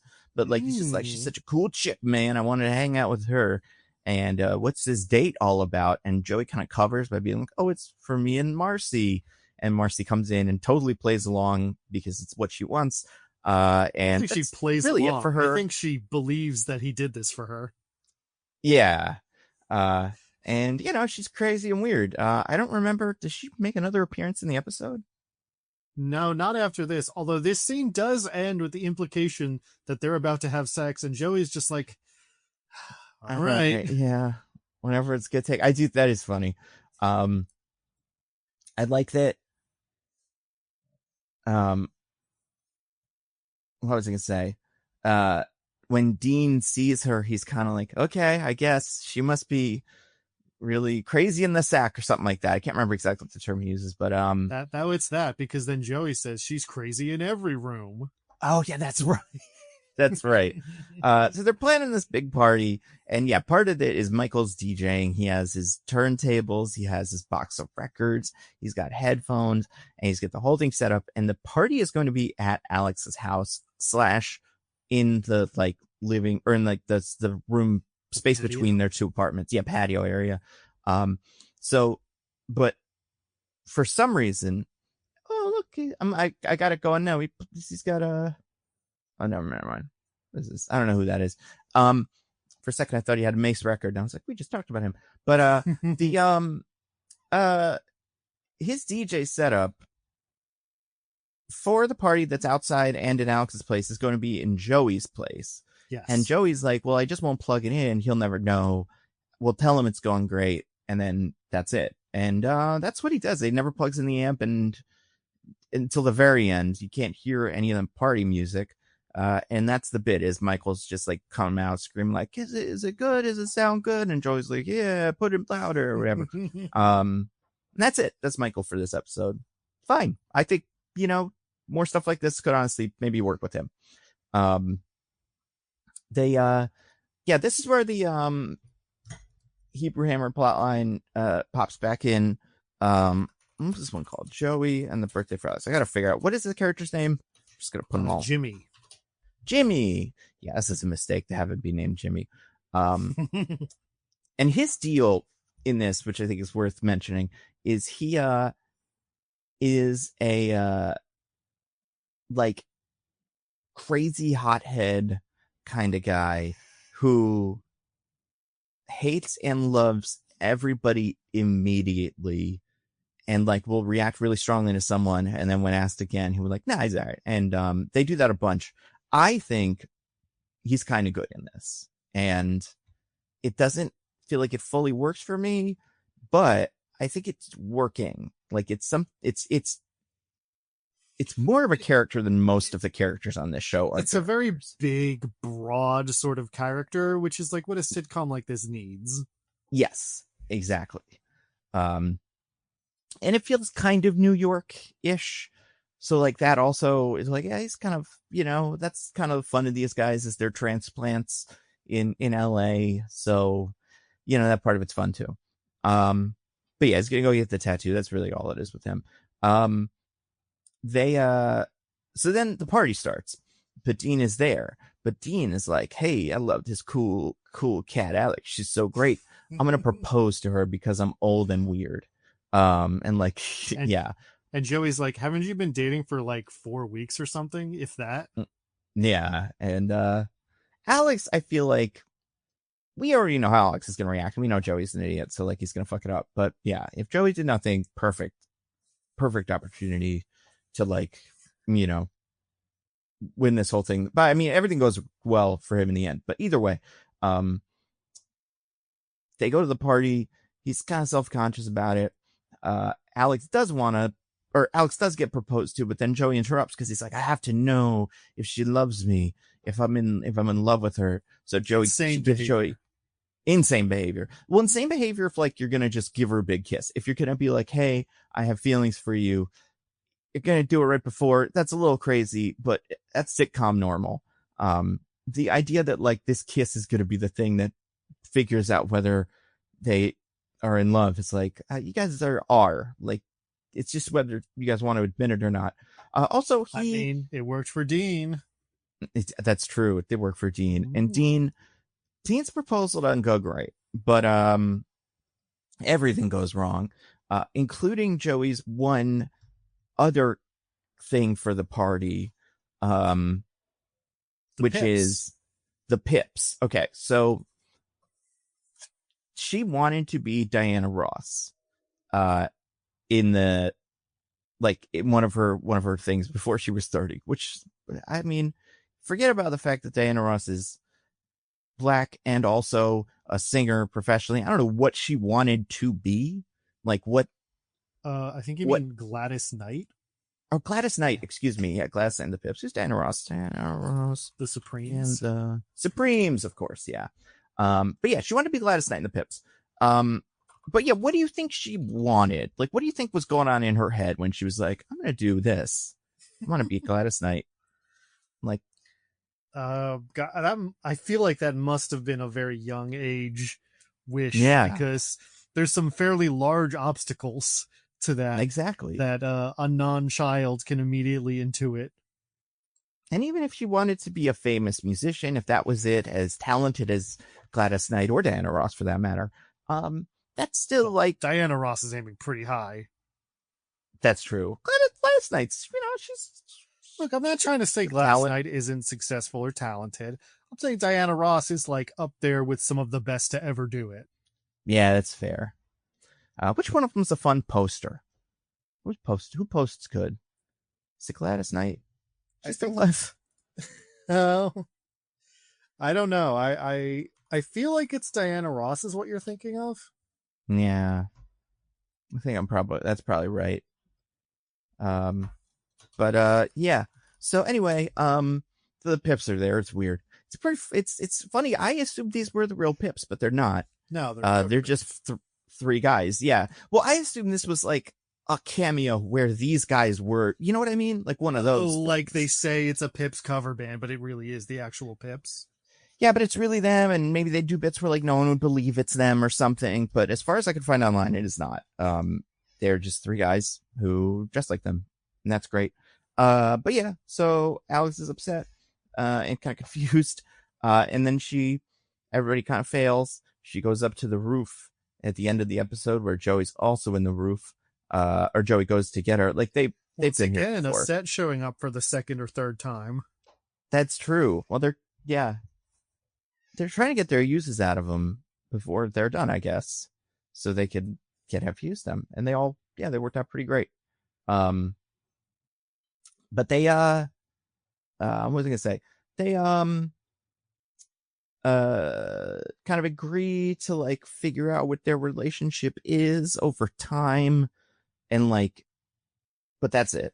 Kind of. They kind of don't like really come to any conclusions. They're just like they hug it out. They're like, we're still friends, but also maybe something else. We'll find out. Yeah. And then they get off the thing, and that's it. This episode does have a post-credit scene though, where we learn that Gina got the tattoo, like she said, but her tattoo, instead of being "I love Jimmy," was "I hate Jimmy." And Jimmy likes that because he's, because he's so freak, so crazy. And that's the end of it, and that's the end of this episode of Joey. So we're getting down there. This is the 7. There's 6 more left. What'd you think of this one, Joey and the Party for Alex? Rise of the Planet of the Joey and the Party for Alex. I mean, I guess it's good that we're moving the plot forward, but like, I don't care that much about the plot, and this was a very plot heavy one. So there were some good jokes around the edges, like we said with Zach, trying to replace Michael, and all that. But overall, it was very big in the whole Joey, Alex, Dean thing, which I just don't find that interesting. So I wasn't a huge fan. Yeah, especially because like Dean just isn't interesting. Like, and there's no, like, the fact that he is just kind of Joey, but like older, makes the dynamic boring. Like, to all the things that made Dean a distinctive character in this show had to be taken away when he got in a relationship with Alex, because they're all the things that would make him never want a relationship. So then he's just kind of like some guy. So he just, like, they don't know what to do with him because they took away all his personality traits. Yeah, it's weird. I feel like it was better. I mean, we already did this with the husband, with Alex's ex-husband being like a guy who Joey had to kind of compete for her affection with, and he was like evil. And that, I think, well, not like that complicated, gave you kind of some more like, oh, does Joey tell her that her husband's cheating on her or whatever? And then with this, I don't know. I just feel like it's another thing where it's like, I mean, they're 30, so they're still kind of young, but it's like, you're adults, just figure this out. Like, talk to each other or something. Yeah, I miss the movie parts of the plot where it's like, Joey's making a movie. Those were fun, weren't they? As far as I understand, there's at least one more of those to go. Oh, that's great. I honestly thought we were done with them because they love to fucking, like, they did the premiere already. So yeah, it's like, I mean, Joey is done working on it. Definitely. Yeah, that's true. I guess maybe we get to see the box office as like a plot point. So that's interesting. And maybe there's more billboards that can be contrasted with Carmen Electra's. Yeah, where's Carmen Electra in all this? Joey should have invited her to the party instead of Mandy. Or whatever. But I don't know. Yeah, I didn't hate this episode, but I think it's, yeah. The plot is bad. I think the other characters are pretty fun. Like, but that's not enough. Not enough to save Joey. No, I mean, nothing was enough to save Joey at this point because these episodes never aired. Well, we might be enough. Maybe now. That's true. We can petition NBC. The people are demanding a 3rd season of Joey. That's right. And everyone seems available. I don't know who would be hardest to get, back, but I think we could do it. Probably Joey. That'd be really awkward for Matt LeBlanc and Andrea Anders. After their real life relationship ended, that they have to come back and do a fake one again. But then it's like a legacy sequel, so we have them just have broken up over the meantime, and we all acknowledge that time passed and that changed in the real world. Like, I think that totally would work. My favorite thing when a legacy sequel is like all the stuff you liked from the first one is broken and gone. Exactly. And I'm like, that's probably why are we even here? Good question. Also, I read that I think someone posted this, that David Schwimmer directed an episode of Joey, at least one. He's not on it, obviously, but he did direct it. So I think so, yeah. I mean, he definitely directed some episodes of Friends, so he was a director. Good for him. Now he's in Goosebumps. I don't know what else he's up to. People like that Goosebumps show. Oh yeah, he was in that OJ show. That was probably like at least 10 years ago, though. You know, Yeah, it was a while. I mean, listen, none of those Friends actors ever have to work again. They made that show in a period where residuals still existed. That's right. So they are probably going to get those checks for the rest of their lives, without a doubt. Good for them. And speaking of good for, let's talk about Wicked for Good, because I had already said I was going to talk about that, and then I got distracted by Joey. Completely naturally and coincidentally. And you know what? Luckily, I didn't even start the clock timer thingy, so I didn't do a clock tick. Let me clock tick it up. But yeah, so I got the clock set to 15 clock tick minutes. Well, I guess see the clock tick seems to be about what happened in between Wicked 1 and Wicked 2, where everyone decided that was the cool new thing to say. I can't even kind of figure it out. Apparently, it's not in the movie or the musical at all. So it's not in part 1 at all. And it's not in part, it's not in part 1 at all.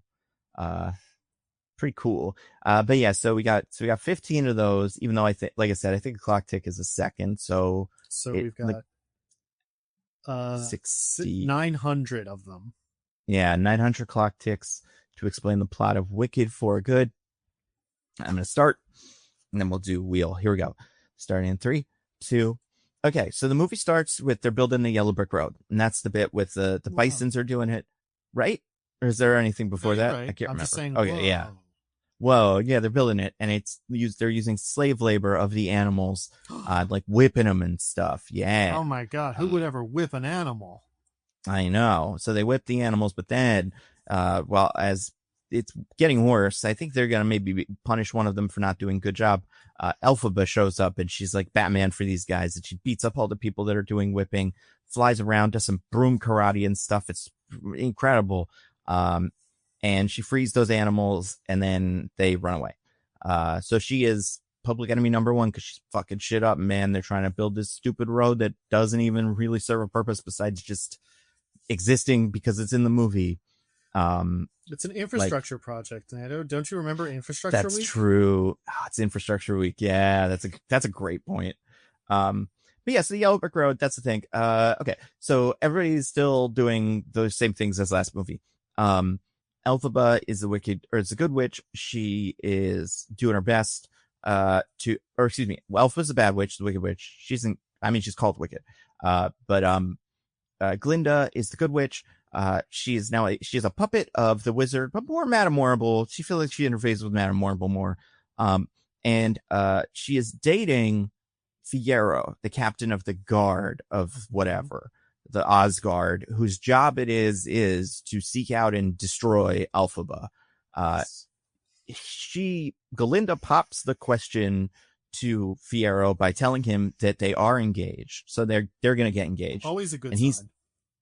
He's clearly not into it, but also he can't be with Elphaba, who he really loves. And also he doesn't really give a shit about really any of this. And like Galinda's nice enough. So whatever, he's going to do it. At that point, Elphaba, starts trying to, figure out what to do. She's got like a little fortress she's like a little tree house or whatever. She finds some animals, including, what's it called? Dulce bear or whatever, her like caretaker bear. And she's like, hey, you guys, what's going on? And turns out there's like a little hole in the yellow brick road or some shit. I don't know if this was in the old one, like the original movie. But you can use it to get to the planet Arrakis or whatever. I don't know what this is supposed to be. The outer rim of the fucking whatever. So all the animals are going to retreat to there, because of the fascism.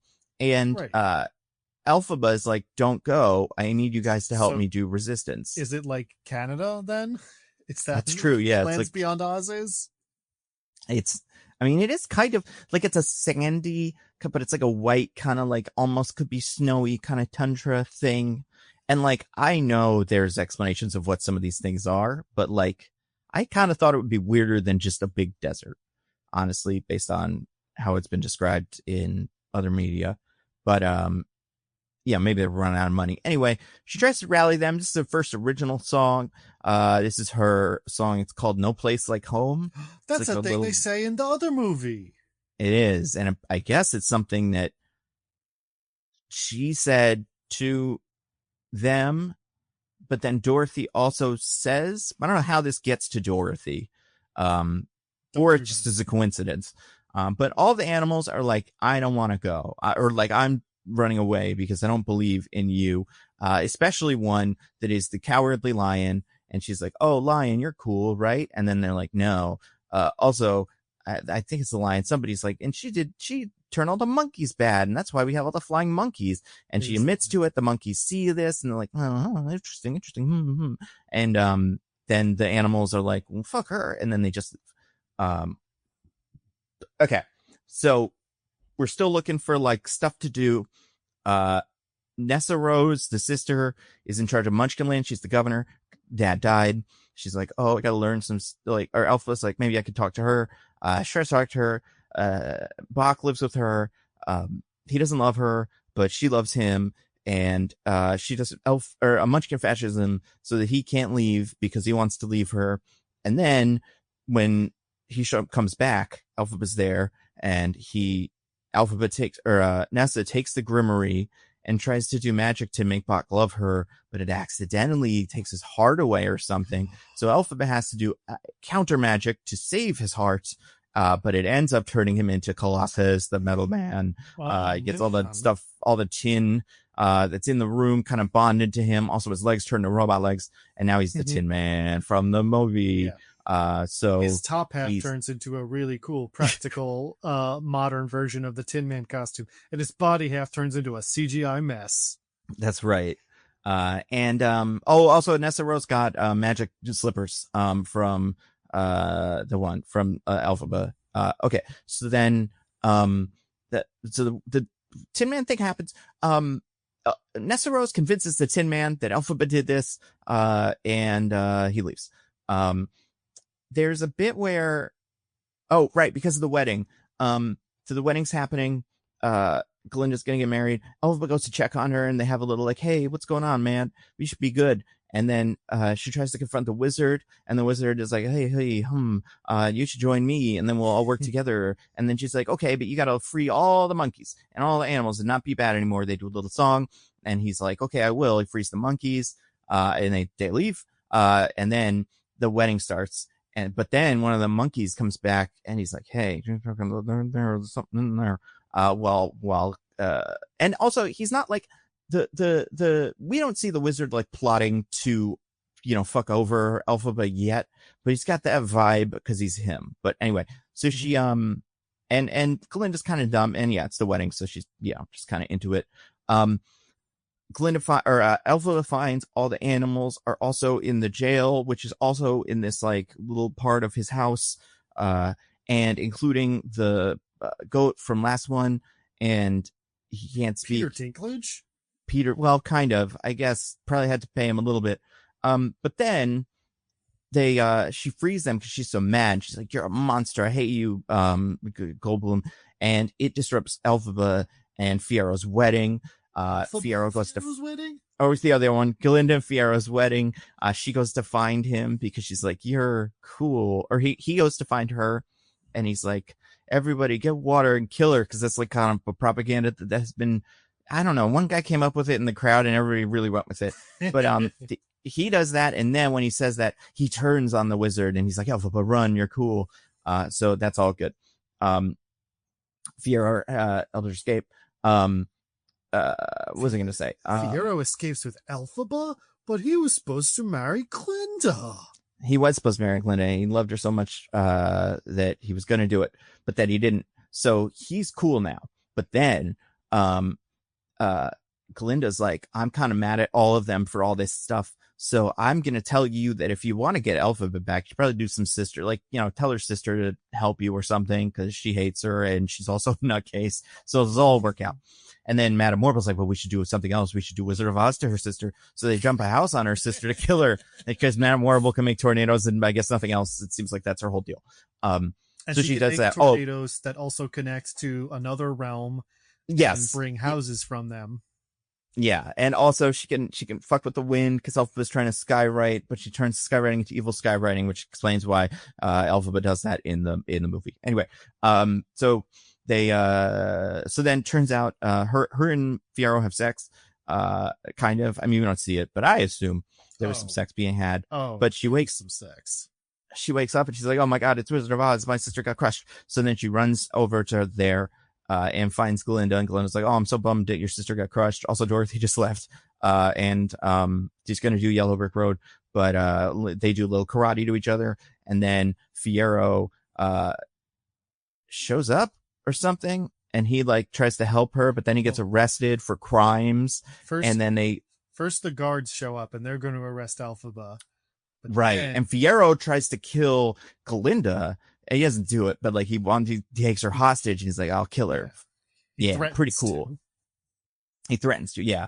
Then Elphaba gets away, and then she does a spell to protect Fiyero so that his legs can't be, or arms can't be broken, and his skin, he won't bleed anymore or whatever.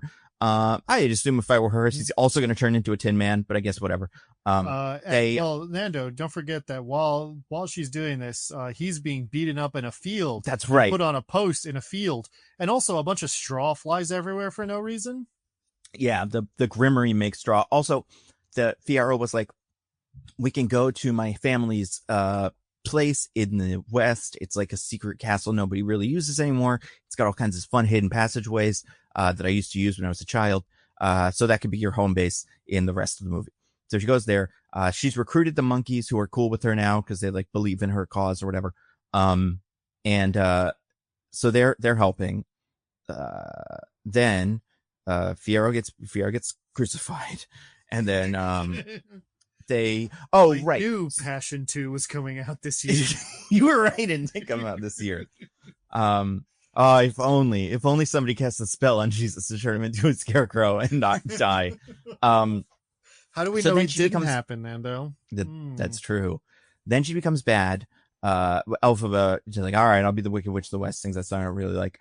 And then everybody meets the wizard, all the main characters from Wizard of Oz, and like, we'll meet the wizard. Bach seems to be the ringleader of this whole thing. We don't even see the scarecrow, but he's there, I guess. But Bach is like, "I hate Elphaba because of the thing that I was told, and the lion hates her too, so let's go kill her." And also the wizard is like, "You have to bring me the broom of the Wicked Witch of the West," which I guess is something he does in the original one. Yes. So then, for some reason, Elphaba, right. Glinda goes to tell Elphaba about this. She puts on a little cloak, leaves on her giant dress, and rides a horse. The horse is a different color, probably. She puts on the stuff that we saw that rider wearing at the beginning of Wicked 1, so that you can feel like, "Oh, that was Glinda." But really, most people's reaction is, "I don't remember that scene. I don't know why she's doing this." Totally forgot about that. So yeah, Glinda feels bad. She goes to also, and Glinda figures out that Morble did the tornado because she didn't really know that, because I mean she should have, but she's kind of dumb. So she goes to tell her about this. Elphaba steals Dorothy. I'm not sure why, besides she kind of wants to or something. She's gone bad now. And she wants the shoes. Right. Shoes. Right. Because that's the only thing she has to remember her sister by. Her only possession of her sisters, who was governor of Munchkinland and had a big house that she lived in, and all that. And had the shoes for like a full hour. So like, they weren't that, it's not like she's known for them. I guess she kind of is. They're nice. And they're from the one. So of course they're there. They're very important. So Dorothy's in jail. The monkeys get her. Then Glinda shows up and she's like, "You're going to get killed. They're going to come and kill you." And Elf was like, "I mean, good luck, buddy. But also, I don't really even care because I'm a bad guy now." And then they come up with a plan that's like, "But you're a good person. So I'm going to," also they're sad about Fiyero dying. And she's like, "Oh, I'm a good person. So I'll be the bad guy. And then you can, because we need a bad guy, and then you be the good witch or whatever and let him kill me or whatever." They have a little song. They say goodbye. Again, the water is a thing. She has a big thing of water. So then we're almost at the end. So now Glinda's in charge. She tells the wizard that Elphaba was his dog. Oh yeah, and so then Glinda watches the shadows from the Wicked Witch of the West dying scene from the like closet that she's hidden in. She wasn't in that scene originally. The closet she's hidden in that prevents her from being with Elphaba. Yeah, that's right. Yeah, I didn't even think about that. So then the end of Wicked Witch, or the end of Wizard of Oz happens. It turns out that the wizard getting on the hot air balloon was his punishment, and Glinda's like, you better go or else I'll kill you or whatever, and I'll tell everybody you suck. Also, the monkey told me kind of that Elphaba is your daughter because the green potion was something of yours. Maybe she recognized it from an earlier scene. I don't know. It doesn't matter. Keith feels bad about it. He remembers the scene. We see his face. It sucks, but I mean, it's not the worst thing, because then it's not the worst face. It's not the worst face. There's going to be a worse face in like 2 minutes. So he goes in that. Also, Metamorphle gets taken by the monkeys to jail, I guess, forever. Then you go back to the first movie when they're singing the No One Warns the Wicked song, and Elphaba's like, and then I'm about to tell, or Glinda's like, I'll tell the story the true way, and then she decides not to, but then she does animal rights, so everything's cool now. She's kind of going to be in charge and fix the whole thing. But then Fiyero shows up, so someone shows up and frees Elphaba, and it's the Scarecrow, but it's Fiyero, and he has CGI Scarecrow face and it looks insane. It's so bad. It's crazy. It turns out she used the secret passageway to hide, and this is all a plan. Also, she gave the book to Glinda so Glinda can do magic, and then Elphaba and Fiyero escape into the desert of Dune. All right, the sound that the corn makes. Okay. And that is the end of Wicked for Good. Good job, Nando. Wow. Yep. Good job. I think that's most of it. I didn't say where the songs come in specifically, but like we were kind of saying, there aren't really that many that matter besides the one where she decides to be evil and the one where they break up at the very end. And then and then Elphaba or Glinda has her little solo song where she sings about being in a bubble because she's a girl in a bubble. Oh yeah, and then the bubble's like a machine that the wizard made. Cool. Nando, I did notice something weird about your summary there, which I mean, it surely must be a mistake on your part. It feels like Glinda, one of the two main characters, does literally nothing the whole movie. Yeah, you know what? That's true. She watches the movie with us and then at the end decides to kill all the bad guys or throw them in jail or whatever. So that's pretty good, you know? Especially since most of the stuff she was doing in the last movie was bad because she was tricked into propaganda. She does a lot of propaganda, so there's that. But yeah, she's not a humongous part of the movie. Really not. Nobody does anything significant in this movie besides Elphaba being, like I said, like Batman, and the Wizard of Oz characters doing Wizard of Oz character stuff. We'll get to some of the things on the wheel that I think are pretty insane things the characters do. But like a lot of the plot of this movie is kind of driven by, and then the Wizard of Oz happens in between these scenes. So that's why this thing happens this way. And that's just how movies are now. So it's pretty good. And yeah, like I was saying, because of, were there wheels in this movie? There must have been, right? I mean, the yellow brick road machine. That's seems right. To be on wheels. That's correct. And I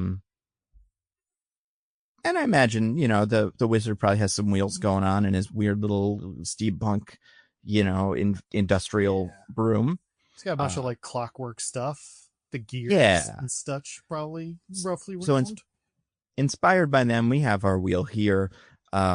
It has been like it. I think it did some bad stuff in Oz and got exiled back to us, and we got to stick with it. So, you know, it's, what are we going to do? Exile back to Oz? That'd be really funny if he keeps getting sent back and forth. And they think they want me.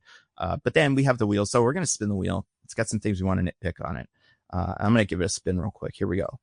First one, tick, tick, tick, tick, tick, tick, tick, tick, tick, tick, tick, tick, tock, tock, tock, tick, tock, tock, tick. It landed on, one of Diggins's. Okay, great. Diggins, would you like to explain this one to people? You know, I think the first thing, it's a good thing it landed on this, because I think this is the thing we're all dying to talk about. It just says sex cardigan. Sex cardigan. Oh, yeah. See, I'll talk about this. Like, I forgot about this. So, yeah. Nando mentioned there's cool. After Fiyero and Elphaba run away together, they have a big song and they sleep together. The way this song starts is in their little tree house. Like, Fiyero like takes off his coat so he can be sexy and show his arms, and Elphaba takes off her coat thing because her like witch's dress is actually several layers of stuff, but it's hard to tell because it's black, so it's very shapeless. Anyway, she takes off her top layer coat thing and then walks over and puts on a chunky green cardigan. And like that's what she's wearing for the rest of the song about how they're gonna fuck.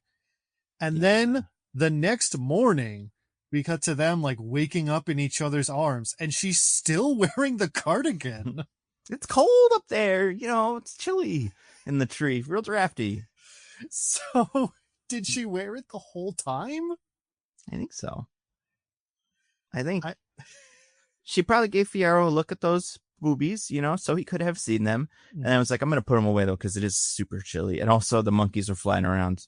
I don't want them to get a look. They're up to no good. Very wise. I guess, it is, you know, they're outside. I guess it would be pretty chilly. So maybe it's solely a practical concern. Or do you think that was part of it for them? I mean, is that it? Well, okay, so we've never seen Fiyero have sex before. We know Fiyero. And I think we know for sure that Elphaba's a virgin. Oh, yeah, I have to imagine. And Fiero's like a super stud who like dated Glinda for like a whole day or whatever. I don't know. The time passes weird in that other movie. But time passes weird in this one too. Yeah, clock ticks weird. It goes from one day to the next day, and then that's the whole movie, I think, or something. But yeah, so we never saw him and Glinda trying to, you know, getting down dirty, and then if he brought out the sex cardigan or if maybe Elphaba had that in scenes in the room and it's like in the background, but like nobody knew what it was. It was just like an ugly cardigan. But maybe going back, we know that now. Maybe like Fiero's acting like it's all, I really loved Elphaba the whole time, and you know, we really connected back at Shiz and everything. But really the scene we don't see is like in their relationship. One night he's like, hey babe, do you think? And he pulls out the cardigan and she's like, no, I'm not gonna wear that, it's ugly. And he's just like, damn, will I never be satisfied? Whatever makes you happy, as long as, like, that's why he's so pouty in the beginning, is because she wouldn't put on the sex cardigan. And he's like, I know Elphaba, she's more open-minded. I feel like she'll probably do sex cardigan with me. And he was right. She did it right away. He was right. Good for him. Do you think he keeps it in like a little baggie or something? You know, because he didn't plan to have sex with her. And I don't think they had time to grab it, but do you think he's always got it in his backpack? I think in case? So, yeah. I mean, I'm sure he washes it after every time, but yeah, I think he keeps it on him. For sure. But you never know, you know, when it's gonna happen. Oh, when you're Fiyero, you know, like Fiero's the kind of guy who needs to be keeping his sex cardigans in his wallet because you never know when it's going to come up. That's right. That's absolutely right. Yeah, it's weird that this movie had a sex scene at all. I mean, it is in the musical, to be fair to them. And it's, you know, good for them, I guess. I don't know. I mean, I feel like think of how devastated all the awkward, nerdy theater girls in the world would be if their hero Elphaba died a virgin. That's a great point. And also I would say, for Fiyero, like he gets some stuff to do with this movie, to be fair to him. Mostly point guns at characters that you wouldn't expect him to point a gun at, but that's something. Pull the trigger, even when it would be and just kind of shake really, really, you know, intensely. And then we get a close up on it in one scene, and we're like, I don't think that thing even has a barrel. What is this? We'll talk about it, but yeah, the whole thing with him. What was I gonna say? I'm glad he got to have sex at least once over the course of these movies. Cause he probably was just like, I mean, do you think, but I don't know. Listen, there's no way for him that Ozdust didn't end in an orgy. Yeah, that's a great point. Which is also, I think, what it is in the book. Ozdust is just literally an orgy. Oh, really? The book is much edgier. Wait, so then when they do that, the Ozda scene ends with them all being cool, right? I think. I mean, the Glinda and dance, and they're Elphaba like definitely. friends. Yeah. Yeah. And Glinda's dancing with Fiyero. Like, she's there with Fiyero. So do you think Elphaba and there was like a threesome going on or something? Or like maybe Elphaba got a little taste before with Cardigan. Maybe, yeah, maybe during that, like, that's when Fiyero brought up the cardigan, and Glinda was like, ew, no. And he could see in Elphaba's eyes, she was like, I could be your cardigan. Yeah, I think. And then maybe, yeah, that would make sense. Maybe she's been skywriting things that Metamorable's been erasing that are like Cardigan fan #1 and stuff. And Fiyero hasn't gotten those messages, but I'm glad they had sex. Yeah. It was cool. Is this one of the sex scenes that Gen Alpha will accept, or will they be mad about it, do you think? I mean, we don't see anything. Plot forward. We don't really see anything besides Cynthia Erivo's Michelle Obama arms. and Fiero's abs, right, at some point or something. We see his like shirtless. Is he shirtless, or is he wearing like a tank top? I can't remember. I think I just kind of assumed he would be shirtless, but maybe he's not. We do get a couple close-ups of his face, and we'll talk about his face like later in the movie. But in this part of the movie, I feel like there's like he's looking at Elphaba, but there's a little bit of like it kind of looks like an SNL when you're reading the cue cards over somebody's shoulders look. I don't know what it is. I'd have to look at it again. But the eye line in that scene was strange to me. But yeah, they had sex. So that was cool. Yeah. So yeah, I just really wanted to talk about the sex cardigan. It's a minor point overall. I have much larger points on this wheel, but I felt like that was a good entryway into our discussion. So why don't I go ahead and spin this wheel again? Tick tock like a clock. That was actually the sound of the wheel. Crazy. Yeah. And it landed on one of yours, Nando. So this one just says Nessa Throp, history's greatest villain. Yeah. So yeah, we got to talk about her. I saw the musical in like not on Broadway, but I saw a touring version in Philly. Sure. So that was my first introduction to what the fuck this is. And like in the musical, it's just as weird, but like I cannot imagine more explicit, but I feel like they tried to be like, it's not about that in this movie. Yeah. They failed to do that. Well, and I cannot imagine going into this movie cold, like not knowing anything about what's going on with her. Because like, I wouldn't say she's built up to be like evil in the first one, or even like super controlling. There's just that little bit of like, she's kind of annoyed by Elphaba, and she would really like Bach to be in love with her. And that's pretty much it. And to be fair, the only reason she thinks that he is because he tells her that he is. Yeah. Like, so it's a normal crush at first. She's just like, oh, I want to go with Bach. And then he's like, I do love you, Nessa, and you're beautiful. So like, I don't think it's her fault that she thinks Bach is into her. Yeah. That's a very good point. And Bach, Bach just wants to still be in these. He's like the guy on Love is Blind, where you're like, there's no way they're getting married, but he is going to get a lot of Instagram followers out of this, and I can see why he's still here. So Bach, so like we're saying, Nessa, so the governor of Munchkinland, who is their father, dies some point between these two movies, and Nessa takes over as the new governor of Munchkinland. I didn't know this was like a monarchy, or is she elected? How does this work? I don't think she's elected, because the Munchkins don't like her. So maybe it's an appointed situation. Maybe the wizard appointed her. That makes sense. And it seems like she's not doing an amazing job, but she's not doing like, that's the one thing about this movie that I think there was a big change you can make besides fixing all the music and stuff.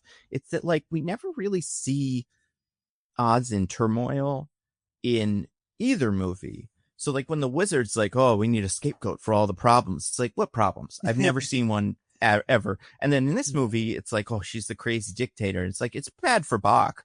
And like, once she's institutes Munchkin fascism, it's bad. But like, overall, everything seems normal. Like, and that's because it is normal in The Wizard of Oz, the movie that this will eventually have to be.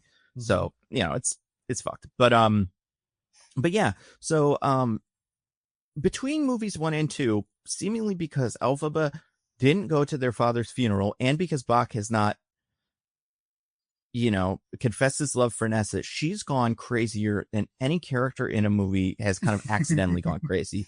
She has gone accidentally dropped into the vat of acid crazy. Like, because you saying she's like the Jonkler? Yeah, she's like the Jonkler. It is such a wild turn for this character. And she institutes Munchkin fascism, so Bach can't leave. And then I feel like if I'm her, like, even if I do that, no Munchkins can leave unless without my express permission. I would be like, if anyone besides Bach asked me, I'm like, yeah, absolutely. Here you go. Sign permit. Right? Yeah. Have fun. Like, you care about anyone else not being able to leave. Especially, I mean, like, it would be bummer for Bach, but also just like, I don't know, enslave Bach then, if that's what you want out of this. Like, why? What's the point? Is there a story point of that? Is this like why Munchkins aren't in other scenes in Wizard of Oz besides Munchkinland? Like, I think it's supposed to be like why they were like, we've been oppressed by the wicked witches. Oh, okay, that makes sense. Also, we kind of talked about this last time, but like, Elphaba seems to rule over the Munchkins, but does not appear to be one of them. You mean Nessa?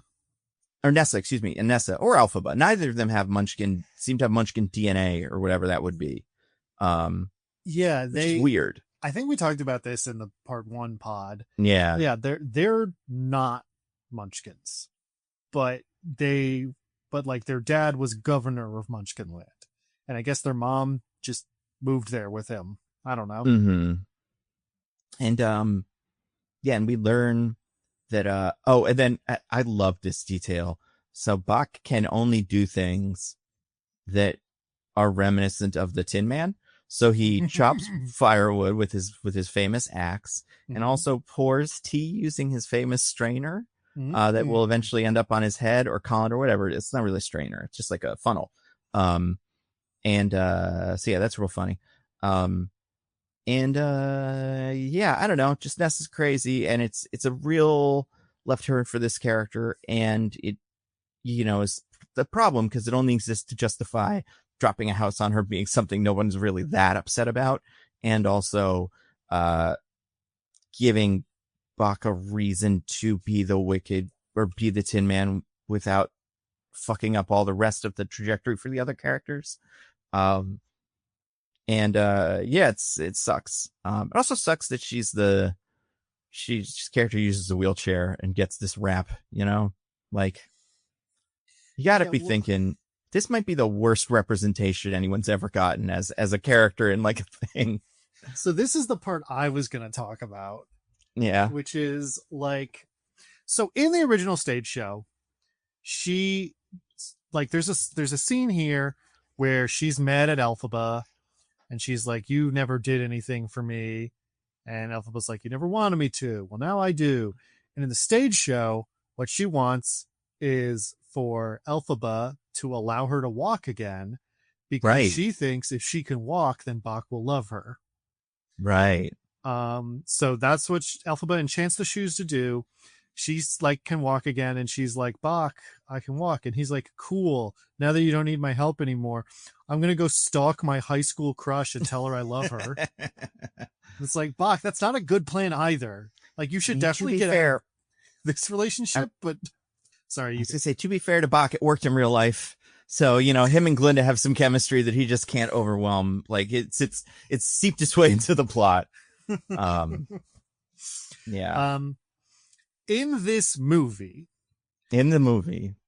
she says she wants Elphaba's help to feel like she did back in the days of Shiz, and she enchants the shoes, and then Nessa starts floating, and she's like, look, Bach, I'm floating now. And like, okay, I guess in the literal text, it is no longer about her being ashamed that she is handicapped and wanting to be cured. Right. But it basically is still that. Oh, yeah. And like, I feel like there's a sympathy to the character that kind of comes up when you make that the thing of like, she, you know, that I think while not like, well, you know, position, like, or not, well, not well, like, not a good thing for like the world or whatever. For the story, it helps the calculus completely of making it like, this is the thing she wants. This is the thing that she can't get. This is how she kind of tries to bridge those things. And like, do you think they tried to take it away? Cause they were like, well, we can't have her like want this. No. They definitely tried to make it less ableist. Yeah. By being like, obviously being in a wheelchair is horrible and you would want to fix that. Right. But like they didn't is the thing. That's still very clearly the subtext of what's happening here. Yeah, it's weird. Like, and I also think it's insane that when Elphaba is leaving and Nessa's like, wait, oh my God. you basically just came into my life and like everything got way, way, way worse. And Elphaba's like, you are never satisfied and you never will be. And I was like, Elphaba, you did one thing for her. Yeah. And it went really bad.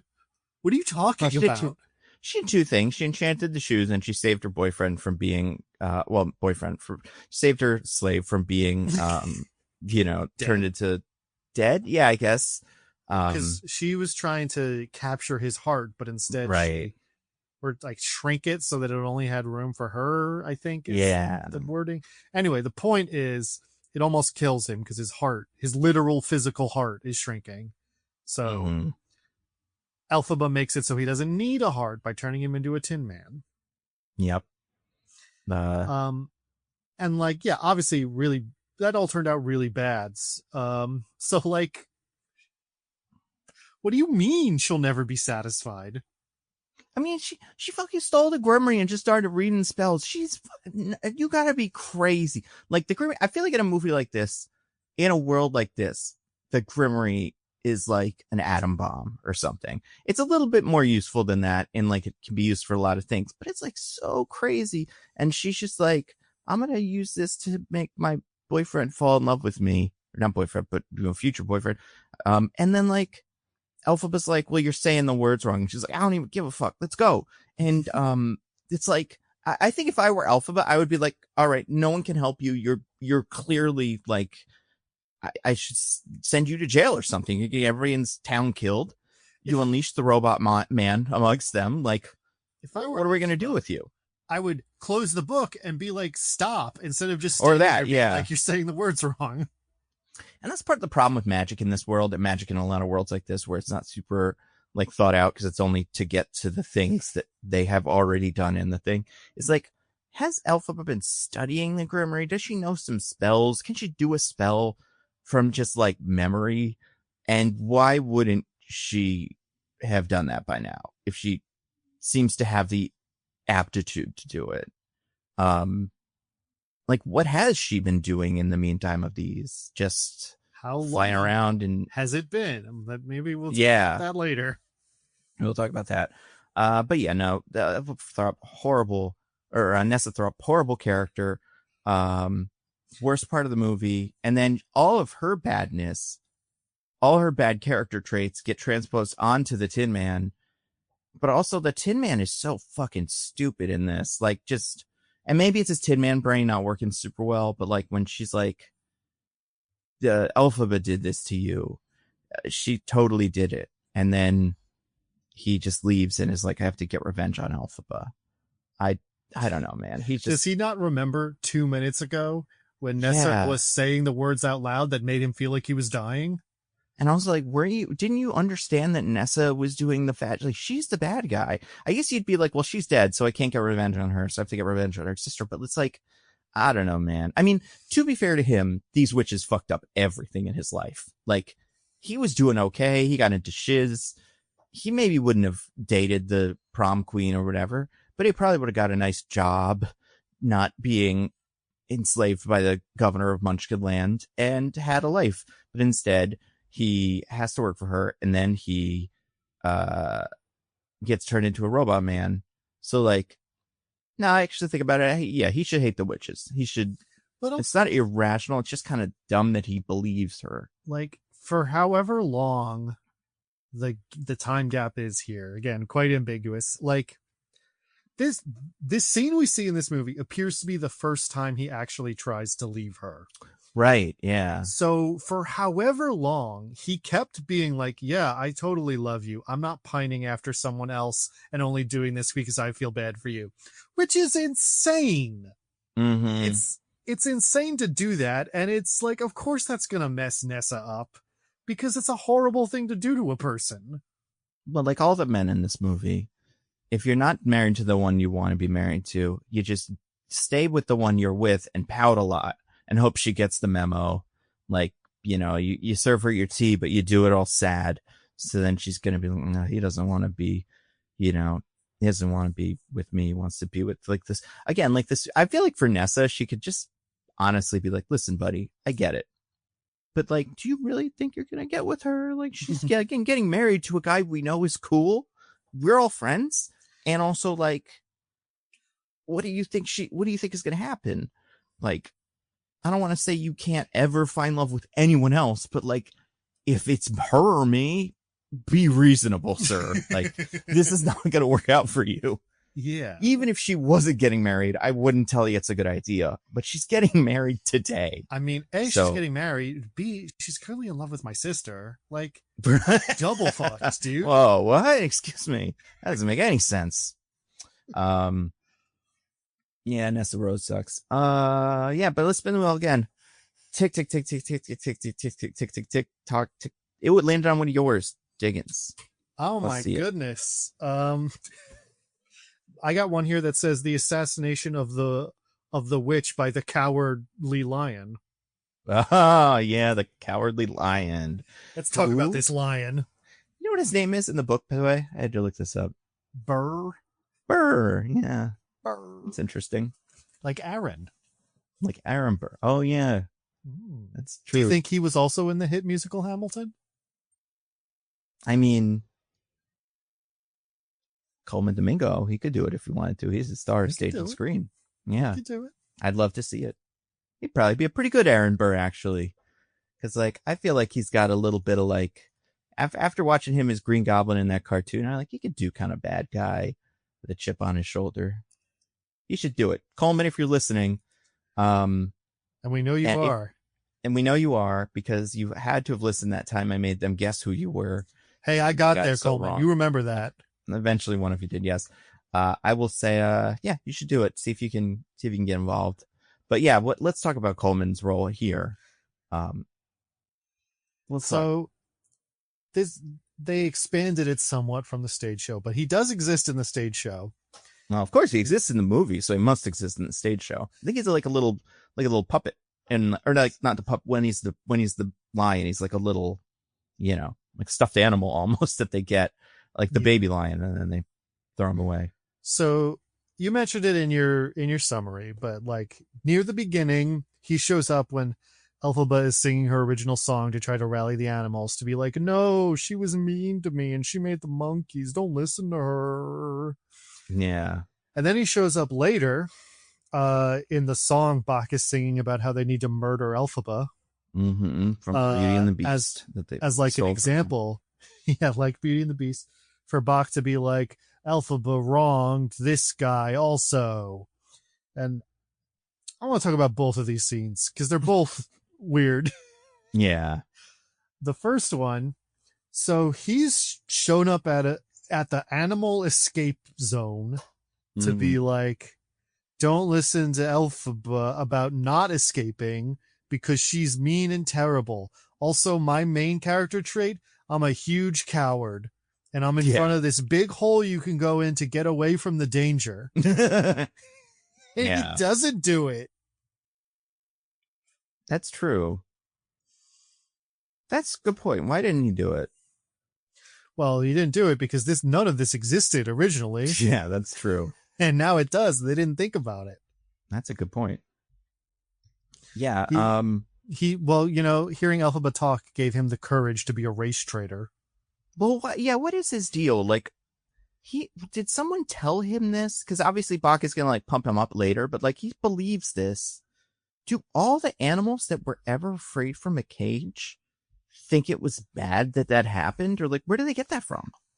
I don't know. I mean, like, I can understand if he's like, she took me out of a cage and, like, dropped me in the forest by myself and left. Yeah. Like, that part I can be like, I can see why that would be upsetting to you. But he's like, no, she took me away from my home, my lovely little cage that I loved so much. Yeah. It's like, your cage? Your cage that was being demonstrated how it would make you unable to talk? And, like, the thing that everybody else here is, like, running from, like, everybody's scared to be caged. Like, they know that's the bad thing. So, like, yeah, cage is bad. Yeah, you'd think he'd be like, no, Elphaba took me out of my awesome little cage that I loved. And everyone's like, oh, wait, you took this guy out of a cage? Wow, you are cool, Elphaba. Elphaba, our hero, the uncager. Like, it would be so easy. But, yeah, everybody instead kind of, I mean, it's because he sounds like Coleman Domingo, and he's pretty good. You know what? I mean, he doesn't look great. He looks fine. He doesn't even really sound that much like Coleman Domingo because he's doing a voice. It should have been James Corden because she deserved this part. Coleman Domingo is the hero we need, but James Corden's the hero we deserve. That's right. He's so. Yeah, well, we'll get to it, but yeah, talk about the second scene, the Cowardly Lion's in, because that's all right. That one. Second one is the one that's in the musical. Yeah, and Bach is singing like, the Wicked Witch, she destroyed my heart and turned me into this tin monster. Her sister kept me imprisoned for however long, whatever. It's like, okay, these are legitimate grievances. And then he goes, and this guy, the lion, Elphaba took him out of a cage once. And if she didn't do that, maybe he would have learned to stand up for himself. And I'm like, right. That's your second best argument, Bach? That's I forgot how insane that was. He's like, it's her fault that he's cowardly because she helped him from not being turned into not even being able to speak. It's so bad. Yeah, like, Bach's just not super bright, I think. Like, I feel like there's so many other things you could say before you got to, she helped the lion once, as far as proof that Elphaba is evil. Right? Like, and it seems like the lion, and also, how did the lion do it? Have we ever figured out how the lion knew about the monkeys? Did she tell him or something? Somebody, like, he just kind of knows. Gossipy. Okay. So yeah, if he knew that and then revealed that to the audience then and was like, we know the lion is a gossipy bitch. Yeah. So then if he reveals the monkey thing then it's like, oh, and she made an army of monkeys and like she's going to turn all the animals into monster guys. I only escaped, and even this sounds so stupid, but like something, I don't know, anything. Again, this would be a little bit more believable, or like this would work a little better if we knew what the landscape of Oz was like. And he said like, yeah, she dropped me into like the Dust Bowl and I died. At least I was getting fed in the box. Like I didn't love it, but I didn't die. But like I'm now look at how, poor I am. But yeah, he just sucks. Also, like, you guys are racist towards animals. Why are you listening to him?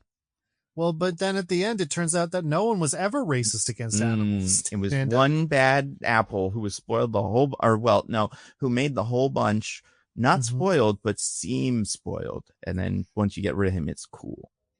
I mean, everyone was fine with it, but the second someone isn't telling them that animals are bad, they're all like, actually, animals are cool. Yeah. Hopefully we can apply that lesson to our current day. That's how racism works, guys. As soon as somebody in charge stops telling you that you don't like other people, you start liking them. Mm-hmm. Also, hey, you said 2 guys. What did they say about that 3rd guy that's in the trio of guys? Well, he's conspicuously not shown or talked about in this scene. That's smart.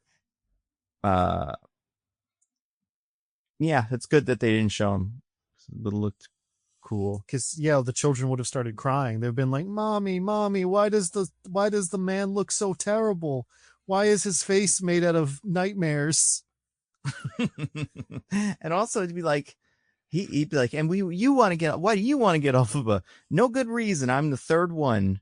I am an unkillable straw guy, I guess. But besides that, they found me, so I have to go." I believe this is how it is in the book. I haven't read it, like I said, so don't quote me on this. I could be wrong. But the idea is, like, the Scarecrow's problem is he doesn't have a brain. So the idea is turning him into a Scarecrow made him lose all his memories. So all he knows is the witch turned him into a Scarecrow. Right. But it seems like in reality, he's like kind of playing along or something. Is that how you would read? What?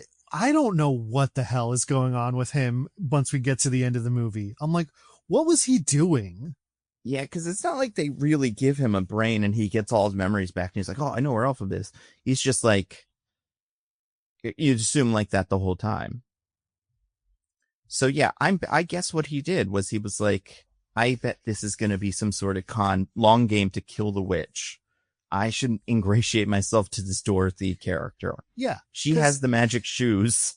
So I should, because Dorothy is not, at the moment that he meets her, Dorothy is not like after the witch. No. She's just going to the Emerald City. Yeah. He can just kind of tell because of his intuition that this is going to end up being a witch thing. Also, don't they interact at certain points in the book or in the movie? Doesn't like the Wicked Witch throw shit at him or something in the woods, and she would see the Scarecrow and go, "Hey," well, she would see it and go, "That doesn't look like anybody I know," from far away. She'd be like, "Oh, I thought I was ugly. Look at that." Yeah. Oh, girl, how are you not screaming?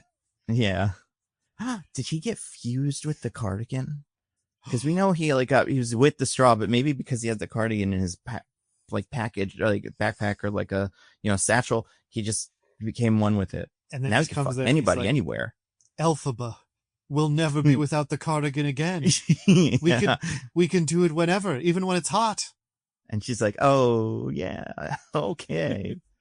So it's like everywhere like that now. Yeah, I guess it has to be. No, I'm saying, like, Elphaba asking him, like, no, I'm thinking, like, now I think it is. I think he's. I mean, but what's he gonna do with it? He can't. I don't know. They'll have to get creative. I don't know. All right. Well, we're getting off the topic of the lion. Do you have anything else you want to say about this character? Yeah, like you were saying, race trader. That part's really funny. Weird looking CGI, and yeah, I don't know. Didn't like him. Didn't like anything about him. He's kind of like this.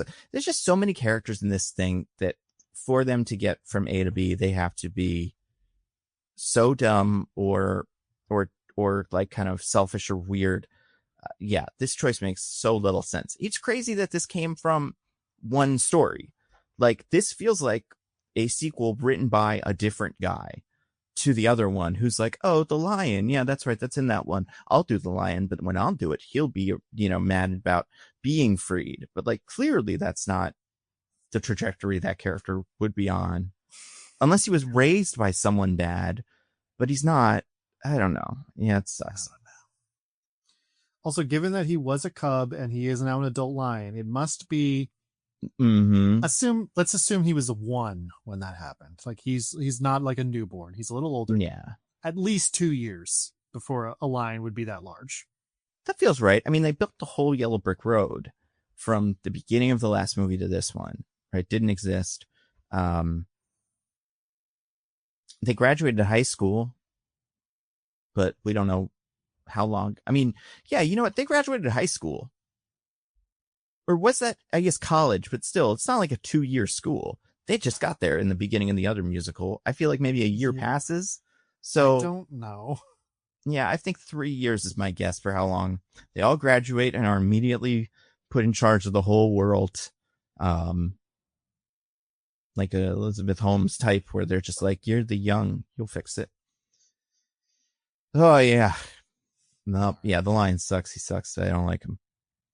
Why don't I spin this wheel then? Give it another little tick tock, tick tock, tick tock, tick tock, tick tock, tick tock, tick tock, tick tock, tick. Oh, Nando, it landed on one of yours. Ooh, this is an important one. This is called That Time We All Put Vaseline on the Camera and Hung Out Near the Tree. This wasn't in the first one, right? No, I couldn't. Not. Okay, so then what the fuck? This was so weird. All 5 of them just went out for a little picnic or something by the tree. I believe this was unused footage from the first movie that they decided, instead of showing an actual scene of all of them from that movie, they would show a different one just to confuse people. It was so weird that they kept cutting to this. And also, like, what a bunch of, this is so much drama happening at this thing. You know, like, everybody wants to sleep with the other one's guy or something. They should have all fucked like at the thing. This would have fixed everything. Mm-hmm. Like, God, yeah, you're right. Everyone there wants to sleep with someone they're not with. Yeah. This is like, yeah, that bit's weird. And that's high school, isn't it? That is high school. And that's Magic High School too. Like, that's your, well, not Magic High School, but that's your standard, like, kind of X-Men where everybody's fucking at school. You know, Jean to Cyclops to Wolverine to whatever. And honestly, like, a polycule would have solved a lot of this. I do think Nessa still would have been upset at the lack of, like, being in it. She would have been. But I also don't think Galinda would have been happy with Bach because he's awful.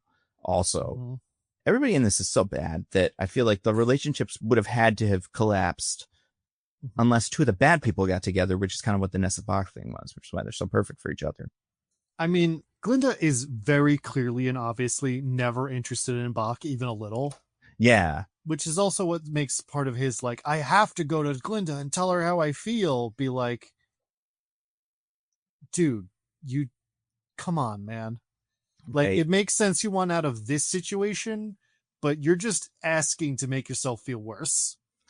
But, like, to be fair, I was reading a story the other day about a person who, she, like, ruined her marriage by giving, like, 70 grand to a streamer or something, right? Like, on, like, you know, Twitch or something. Sure. So, like, people do that in real life, and at least he does know her. So, like, if nothing else, he should be invited to this, right? Like, why aren't they going to the wedding? That's a good point. They really She's should be. She's the governor of Munchkinland.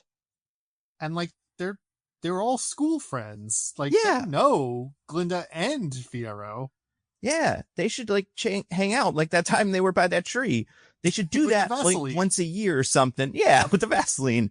And then, but I guess because of all the fascism, but also it's like Glinda's like a figurehead, right? So she's just going around kind of, you know, putting the last stone in the thing at Munchkinland. Where the fuck is Nessa for that?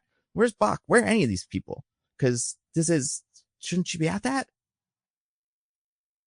I don't know. Yeah. I think maybe they are. They might be. That's like an early scene. That's where she writes, "Our wizard lies," and Adam Marble changes it to "Oz dies." Yeah. And I'm like, I don't know. If I'm an average Oz citizen, I don't know if I really feel any different about either of those. That's right. Yeah. And also, I feel like just kill Madame Morrible then or something. Like, you know what's happening, like, and especially because, like, the wizard is a problem. I get that. There's guards. We'll probably end up getting to the whole thing with the guards. But yeah, it seems like if you get Madame Morrible out of the picture, you can just write whatever you want up there. But also, Alphabet doesn't really have any other plans or like any other magic spell she could do, so she's not as useful as you would kind of hope. Although she's gotten skywriting down, which seems tough, like especially on a broom, all the flips and stuff. So good for her. But yeah, it's weird that they were all friends and they don't interact at all. Some of them, yeah, and it sucks. Also, Bowen Yang made it to the wedding. I guess he's kind of like a footman. But he seems to work for Glinda, so I think he's like often around. That's a good point. Bach should have tried that. It probably wouldn't have worked, but still feels like closer to what he was going for. But again, and we have to acknowledge it's very funny that him and Ariana Grande were sleeping together in real life. And they did break up, I believe, his marriage to do that or something. Like the Bach situation in real life is so funny. That like he could have done it. So shoot your shot, kids. No, don't do that. But like, I don't know. Never feel like it won't work because you never know. Maybe you'll be the SpongeBob that gets the pop star. Maybe you will find your search for SquarePants. That's right. Yeah, she was searching for Well, she wasn't searching for SquarePants. She found it. She found the SquarePants she didn't know she needed. Yeah. Well, let's spin the wheel again. I'm gonna spin it. Here we go. Wow. Cool. All right, I'll spin the wheel again. Here we go. Tick, tick, tick, tick, tick, tick, tick, tick, tick. Oh, landed on one of yours, Diggins. Wow. So another one of mine here that just says Pepsithy Gale.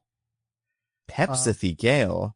Yeah, because we all remember, of course, the classic Pepsi Parker in Madam Web. I do remember Pepsi Parker. And maybe that's what DJ's next kid should be named on the podcast. Pepsi. Pepsi, yeah, because it's a podcast lore. But anyway, yes, I do remember Pepsi Parker. For people that haven't seen it, that was the name we assumed must have been given to the baby Peter Parker, whose name is never said. The Parker baby who they refused to say the first name of, yeah. Yeah. And I just found the treatment of Dorothy in this movie very similar to that refusal to ever directly say Peter Parker. Mm-hmm.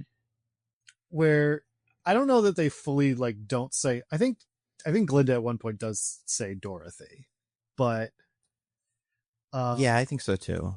She doesn't say Toto. No, she says Tobo or whatever. Dodo. Dodo, yeah. But there's always like Dorothy's like just out of frame or like back to the camera or a silhouette.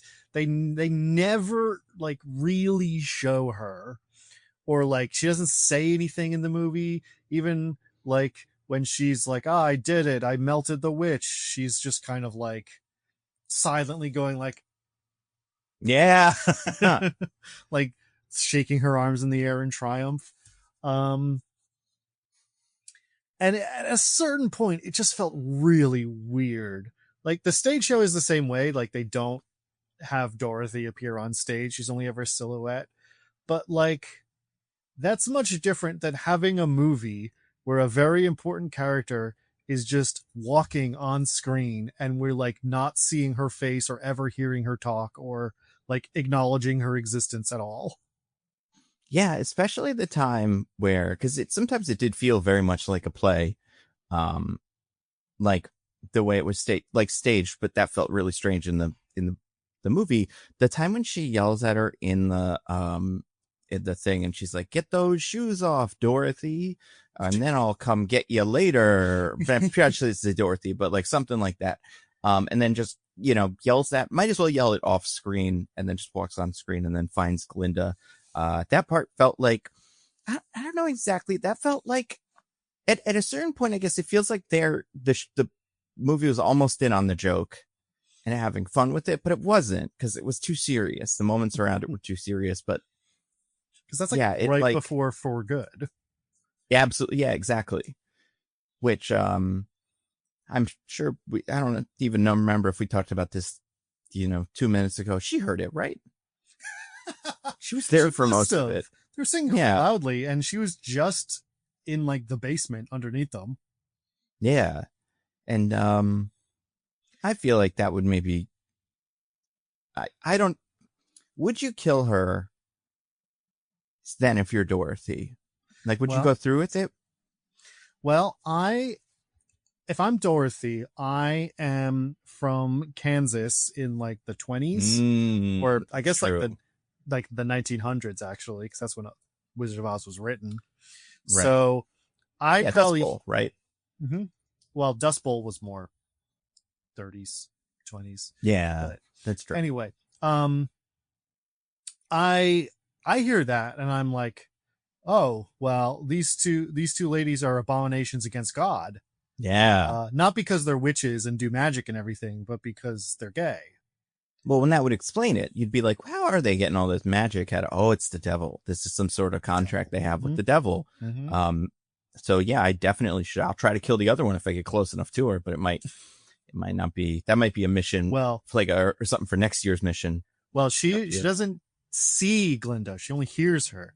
So at the end, as Glinda's giving her shoes, she must be like, it's too bad I never found that other evil devil woman. Yeah. Who was engaging in sinful carnal lust with Elphaba. And Glinda's yeah, well, crazy. Yeah, those monkeys sound weird. You never know what they they must be girls as well. I guess so. We only really meet the one boy.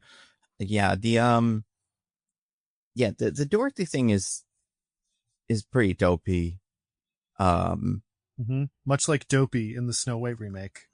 Much like like Chicory can't talk or whatever until the end, and then he does. Chistery. Chistery. Is that for them? Is that from something? Like, is he a character? Because like the same way with Chiz University, I'm like, that sounds so stupid. It must be from stuff, but I don't think it is.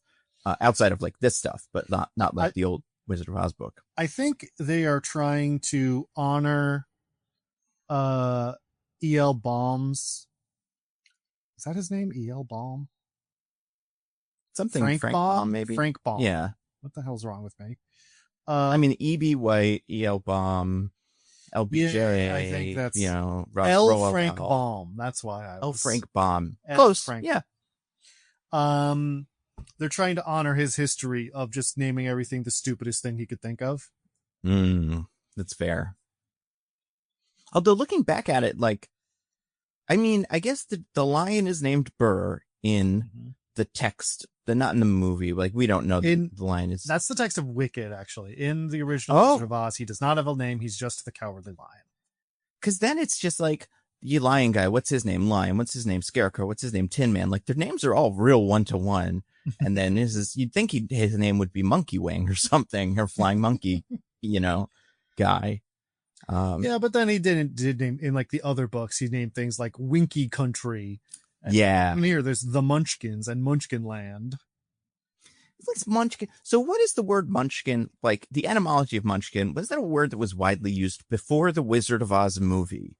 Or did the Wizard of Oz movie make that word like the word for a while? That is a good question. Like Dunkin' Donuts sells Munchkins, right? And like the word Munchkin, it has a meaning and stuff, but like I could totally see if you said that before the 50s, people would be like, what the fuck's wrong with you? It was indeed a word coined by author L. Frank Baum. Oh, okay. Cool. Which he never explained how he came up with it. So it just sort of became a word for short people based on the Wizard of Oz and nothing else. Fascinating. Imagine you get to like invent a term for people, but you don't even know it. You just accidentally do. That's wild. Like we call that Shakespeareing. Yeah. He what was I gonna say? There's another thing about the Dorothy bits. Apparently it was a dance choreographer or something like that. Wasn't even a famous person. Part of me kind of expected to see, not even to see in the credits that it was like, I don't know, who would you get for this? Like fucking Sabrina Carpenter or something, like, something like that. But well, it seems like they really wanted to go emphasize that she's a child. So yeah, that's true. You would get today's Millie Bobby Brown, not current Millie Bobby Brown, who's an adult woman. Yeah, you'd get Ariana Greenblatt maybe or something. She's everywhere these days. I don't know how old she is, but I'm guessing she's probably in her early 20s max. and you get little what's her name? Little Wolverine. I feel like she's pretty young. But and she's got black hair, so she kind of fits the Dorothy-esque description. I bet she can dance too. Q can teach her.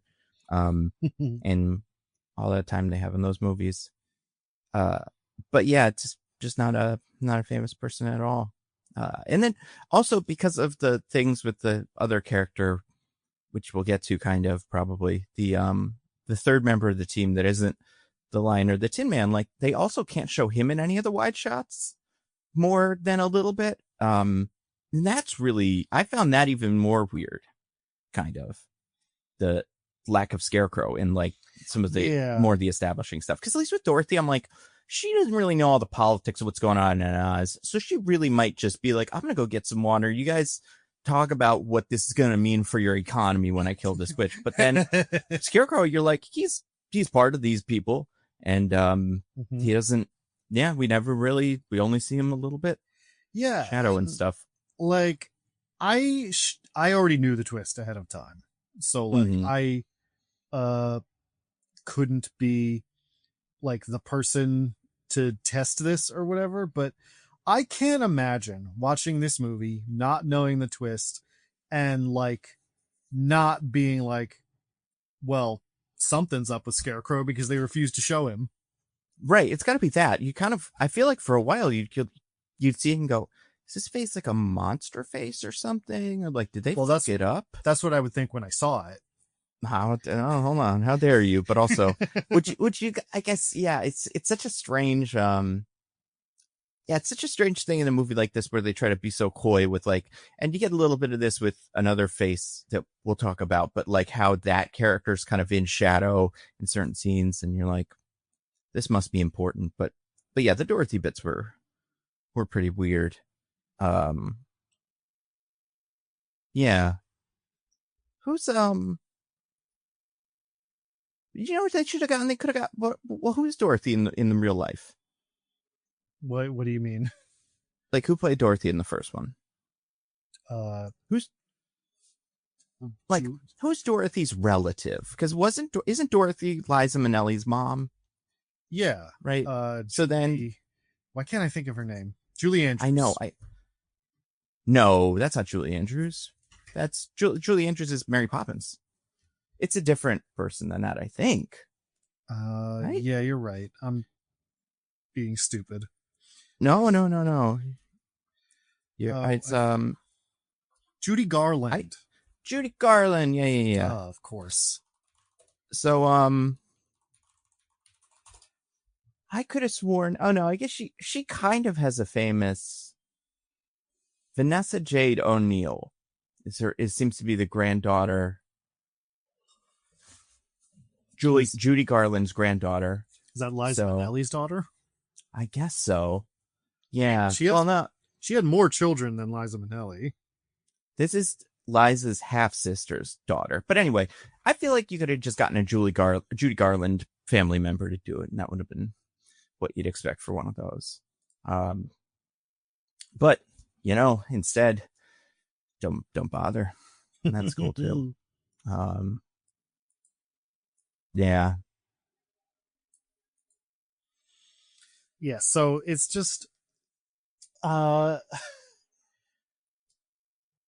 it also felt like, because we're so refusing to see anything with Dorothy, it feels like they go through the plot of Wizard of Oz really quickly. Yeah, how fast does the plot of Wizard of Oz is Wizard of Oz a day-long adventure? Or like what's the traditional, like if you just watch the movie, how long does going from landing to, like, how many day-night cycles are there? I guess that's how you would go. It has been too long since I've seen that movie for me to answer that. Looking at it, I can't imagine they like set up camp or anything, right? Like they go to the trees. There's evil trees in like a dark forest, so that's probably night. They keep walking, and then they all pass out for a while. That's unhelpful for the timeline. But yeah, I kind of expect this is like it's like a 2-day trip max into Oz. Also, we don't know how long a day on Oz is. Their sun situation is like, in like, the planet of Oz. Who knows? Maybe there's like 3 suns. Yeah. Like a day lasts like 2 weeks. Mm-hmm. Maybe have you read that book, The 3-Body Problem? No, but I'm aware of it. Maybe it's about here. Maybe it's about Oz. Maybe whatever they are, the little guys are Ozians.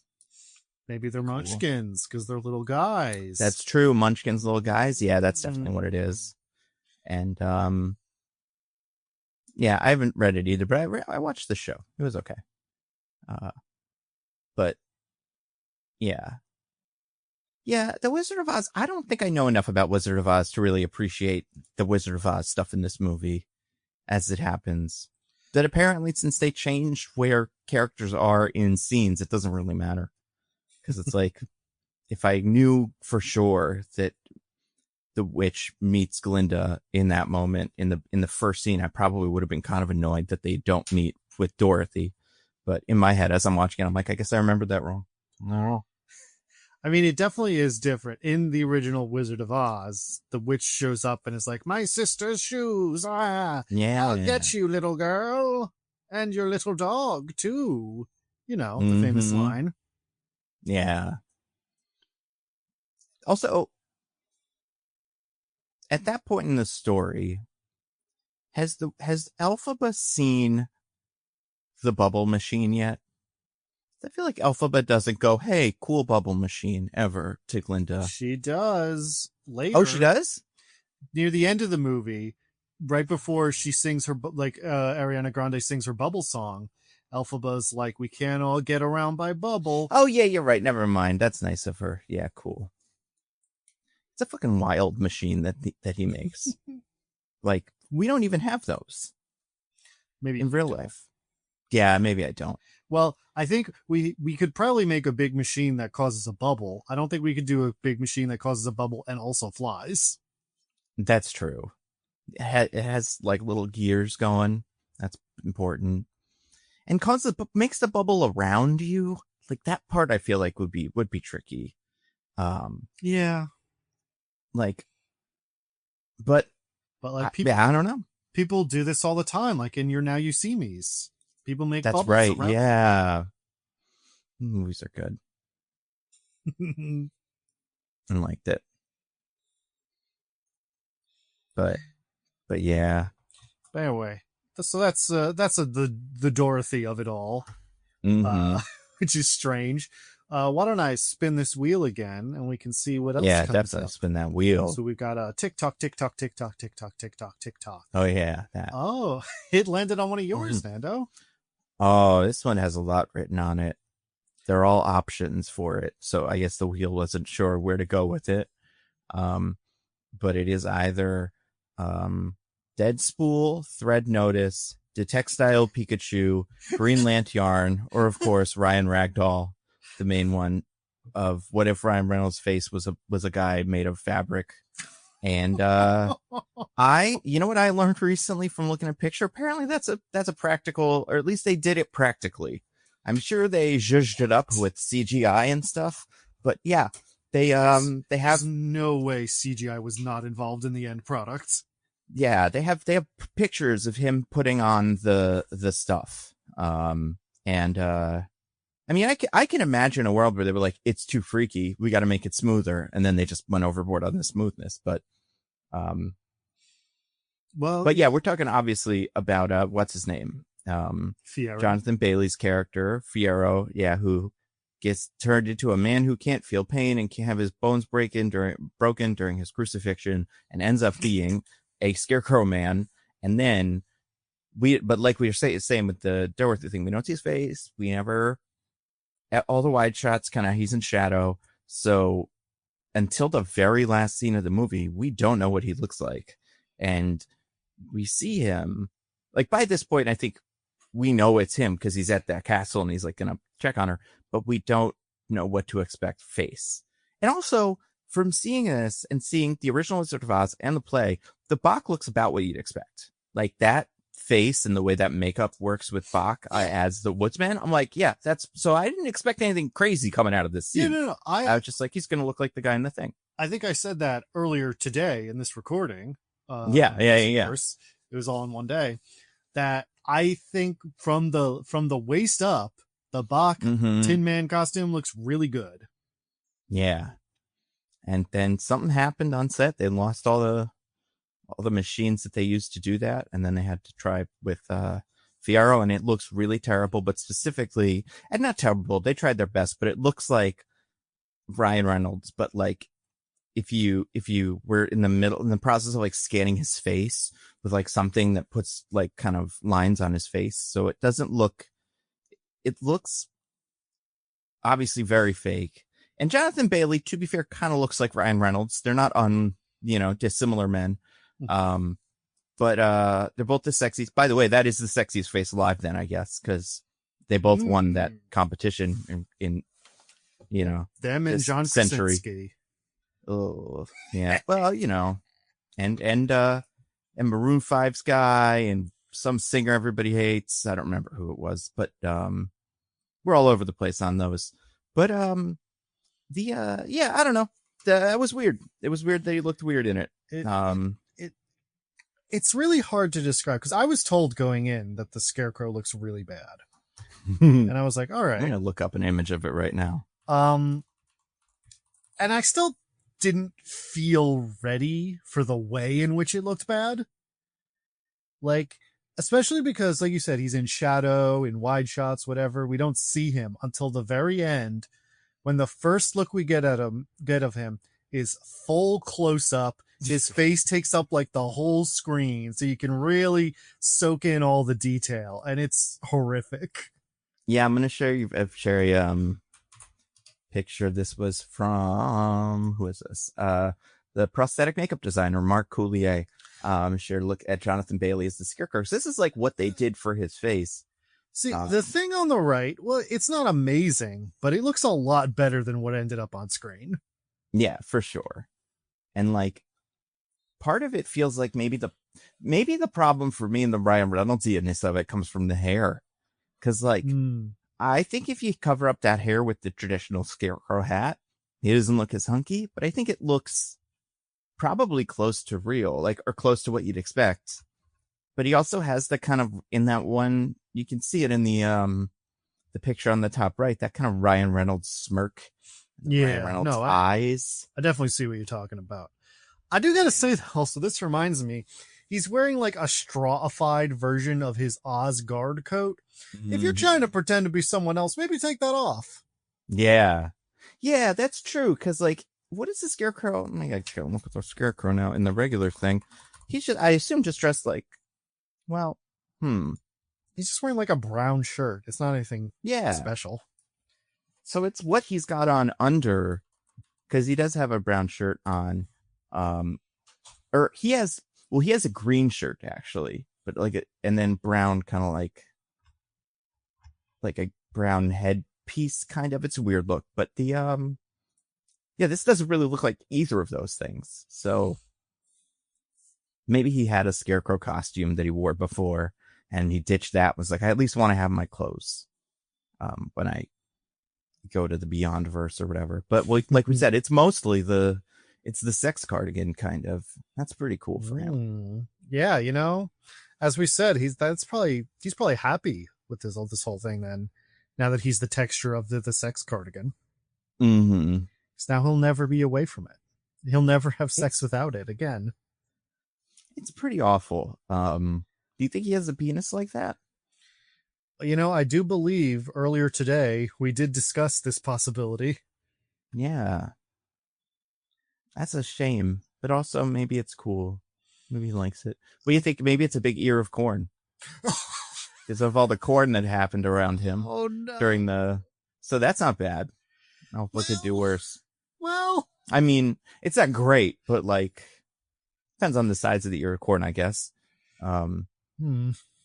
Plus, corn's tasty in general. If he's able to produce that from his body, you can eat that in the Beyondiverse, and then maybe it grows back like Wolverine.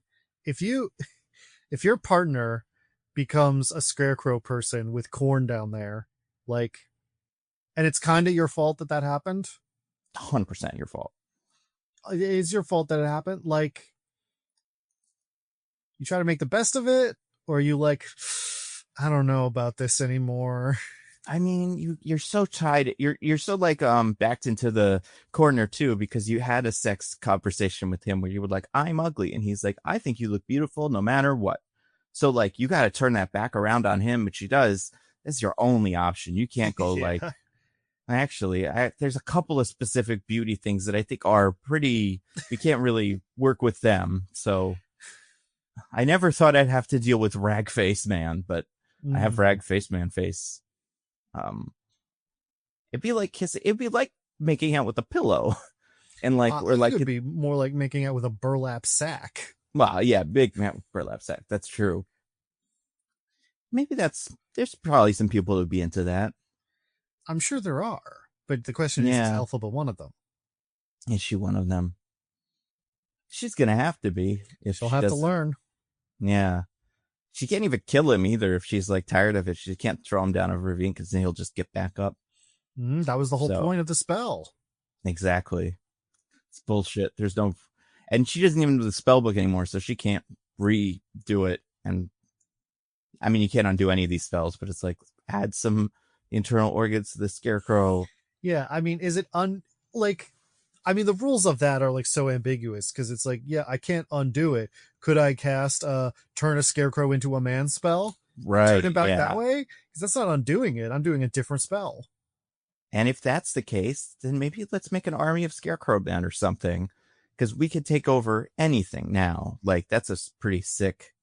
In fact, he's unstoppable, right? Like, the Tin Man has problems. Is that, you know, he needs to be oiled and whatever, and he's very dangerous. But like an army of this could take over Oz because you can't do anything. They cannot be killed.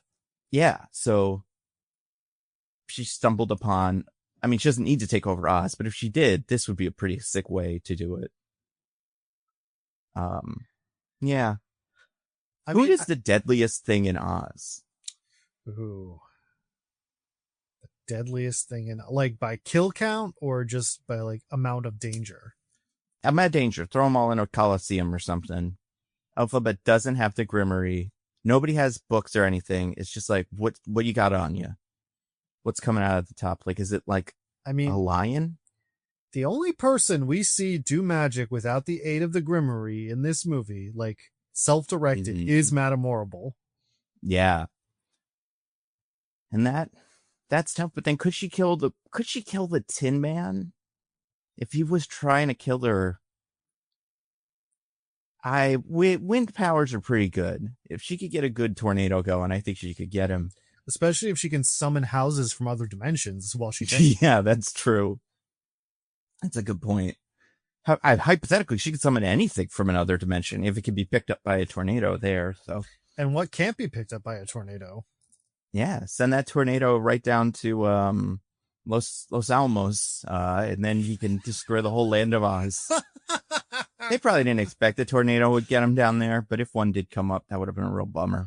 That would be so funny if we cut to Oppenheimer, like as Cillian Murphy's about to say his famous line that he said while nutting. Mm-hmm. And then just suddenly there's a big tornado and the bomb disappears and they're like, what happened? Oh, get out of here. I didn't know what would happen, but I definitely had other stuff in my expectations besides that. Yes, we have a bomb that makes small tornadoes that then go away. That's pretty good. Yeah, I mean, then you'd be like, okay, we have a tornado bomb. You like another country, it would just destroy the entire country, and you'd be like, what does this thing do? We tested it. We promised we checked. It didn't do that. Ours was different. Thought it would tornado you. Sorry. But yeah, anyway, yeah, the Scarecrow's weird. I don't know if it's weirder than Jeff Goldblum, but actually, yeah, it is weirder than Jeff Goldblum for sure. I mean, I'm used to bad de-aging. Bye. Yeah, the DH Jeff Goldblum looks bad, but it looks bad in a way where I'm just like, yeah, that's bad de-aging. Not like, what in the hell is that? Especially because, like, I feel like it's weird that they chose to even show Jeff Goldblum, considering a character in the movie said, you were her father, and then they he remembered that scene. And I'm like, yeah, we all get it. We don't need to see, what did he look like, though? Did he look like Jurassic Park? And yeah, he did. Wow, cool. I mean, listen, we all heard that song in the first one. We're like, well, that's Jeff Goldblum's voice. No one could tell. It was I feel like there were some people in my theater that were kind of surprised by it. I was pretty impressed by the movie for that one. But I guess there's not as much obvious hinting about it in this movie as there is in the you kind of forget it's happening at all. Like, if you don't care about her actual father or whatever, you're just like, yeah, it's her, whatever. I guess she had. It doesn't make, and he doesn't make more sense as like the guy who would make a green kid, especially when they explain it as that means she was a child of both worlds. That's why she's magical and special. And it's like, I didn't think that was it. I thought it was just like he drank a weird potion that fucked up her genetics or whatever, and that did this. But no, apparently it's that she's a child of both worlds, like the Daywalker or something. I also like he hints at it so much in the first one that I assumed he knew. Mm-hmm. I do too. And maybe he was like sad about it because he's like, "Aw, I have to make her, like she has to be public enemy number one, but also I do kind of, miss my daughter, but that's the rules. That's what you got to do." Yeah, but let's spin the wheel again. I think 2 more things on this wheel. So let me spin it real quick. All right. Clock ticket. Tick, tick, tick, tick, tick, tick, tick, tick, tick, tick, tick. Oh, this is one of yours, Dickens. It is. I got one here that says, just, curse your, extremely, non-sudden and completely foreseeable betrayal. Oh, speaking of him. Mm-hmm.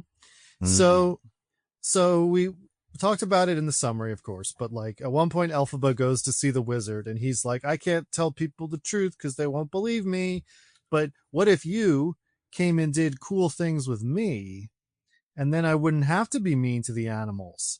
And she's like, all right, I'll do it if you let the monkeys go. And then he does. And then, as you said, Chistery shows her like there's a room with a bunch of animals locked up. And then she's like, no, I'll never team up with you. And blah, blah, blah, blah, blah. Everything goes from there. Hey, man, you knew that already. Like, who is the man in this situation? Because I think they're both like kind of taken by surprise by the other one. But I kind of talking to Elphaba here, where it's like, yeah, the whole reason you started this whole thing is because at the end of the last movie, you realized that he was oppressing the animals. And so like spearheading the thing to be like, put them in cages so they stop knowing how to speak and all that. And doing it specifically because he wanted a scapegoat for his magic, like, deficiencies. So not even like he has a reason or whatever, just because he needs to do fascism to somebody, or he needs to do like this to somebody. Because of all the problems in Oz that we never see. Yeah. The lack of scarecrow guys. Yeah, that's it. Yeah. So like she comes to this jail and she's like, oh no, I can't believe it. And it's like, yeah. Did you forget why you were fighting him during the music number? Like, yeah. Why are you surprised that he has this prison? Yeah. And also like when he shows up and he's like, some animals are violent. I feel like if you could convince him, I feel like you could convince Elphaba a little better if it wasn't her teacher goat there. Just of like, yeah, no, listen, I'm going to let them all go. But like, these guys killed a bunch of my guys, so I got to let them simmer down first. But with him too, I'm like, well, what do you think she's going to do when she finds out there's still animals missing? Like, she's not just going to be like, did he, in that moment, was he going to kill her? Because I didn't think he was. I think he did kind of want her to solve the problem. for him. Yeah, I don't think that he was. Like, it really feels like everything would have been fine, except then she finds this and she gets mad. And yeah. Like, you know, on the one hand, like, in the sort of like theming of the movie, obviously he is an awful person and she probably shouldn't team up with him and whatever. But like, in the text of the movie, Yeah. he doesn't give a shit about any of it. And if she can magically fix all the problems, he seems like he'd be totally cool with that and would stop doing the evil stuff. So like, yeah, it's this really weird thing where they made the reason why he does it and the way the rest of Oz feels about all of it so like nebulous that it's hard to feel like there's any like really strong, like people hate the animals sort of sentiment anywhere that's like actually real. Yeah. And that if only they had a third movie to flesh this whole thing out, you know, they need more time to explain what's actually going on. Yeah, more time. That's what these things needed. So and then, yeah, like you said, when he comes in, it's like, and he's like, no, you don't understand. These are the violent criminals that I locked up. And it's like, that's clearly not the thing to say, Jeff Goldblum. Come on. He's got to try something. I think even if you're Jeff Goldblum, I think you could be, in that moment, you could be like, oh yeah, you didn't say them. I was going to let them out. Just not, you said monkeys. And then I wanted to solve this problem with, I don't want to ruin the wedding. So we're going to do these guys later. But, you know, he's just not a good liar for a guy whose whole thing is lying and inventing floating shit and whatever. But like, think about it for a second, dude. You could get out of this for sure. Yeah, totally. I do think their plan involved burning Madame Morrible at the stake, though, because they needed to come up with somebody who was the bad guy who like spread all this misinformation or whatever. And I think it would have been her. I mean, would they have? Because apparently, even though the ending posits that the Ozians have always been totally cool with the animals and didn't mind them being around and talking at all, but because Jeff Goldblum was saying animals, not good, they immediately, like, a switch flipped in their heads, like, oh, I hate these animals. Fuck these animals. I hate them so much. See, that's the thing with the animals. So I feel like the Ozians, while they obviously were cool with locking up the animals, I don't really think they had strong feelings about the animals. I think they really just hated Elphaba. And because the animals, like they were cool with the animals being put in cages, obviously, because that was, you know, they didn't have like, but they felt more apathetic to the plight of the animals.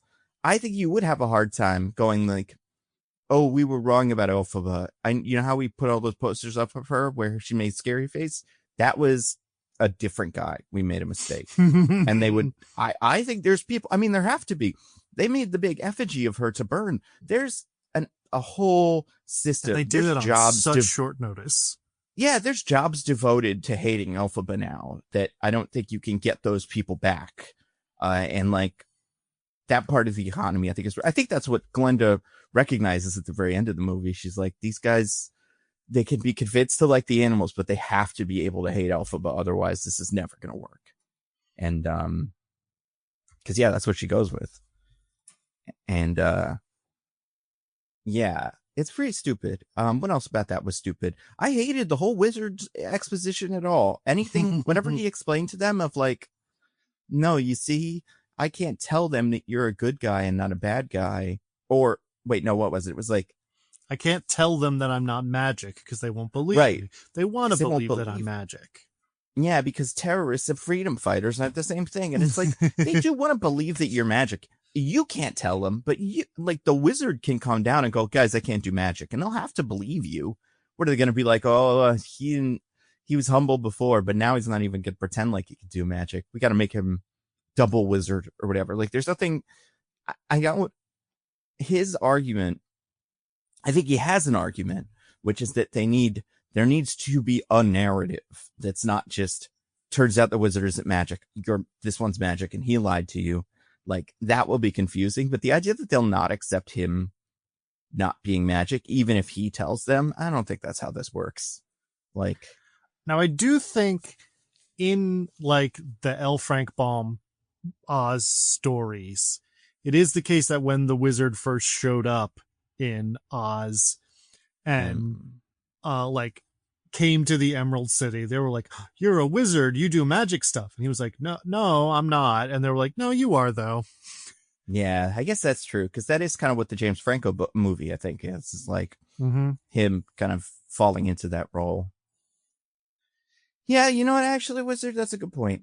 But also in those books, the wizard is supposed to be a good guy. Well, in the first one, he's kind of supposed to be just, a con man. So not really a good or bad guy, just a liar.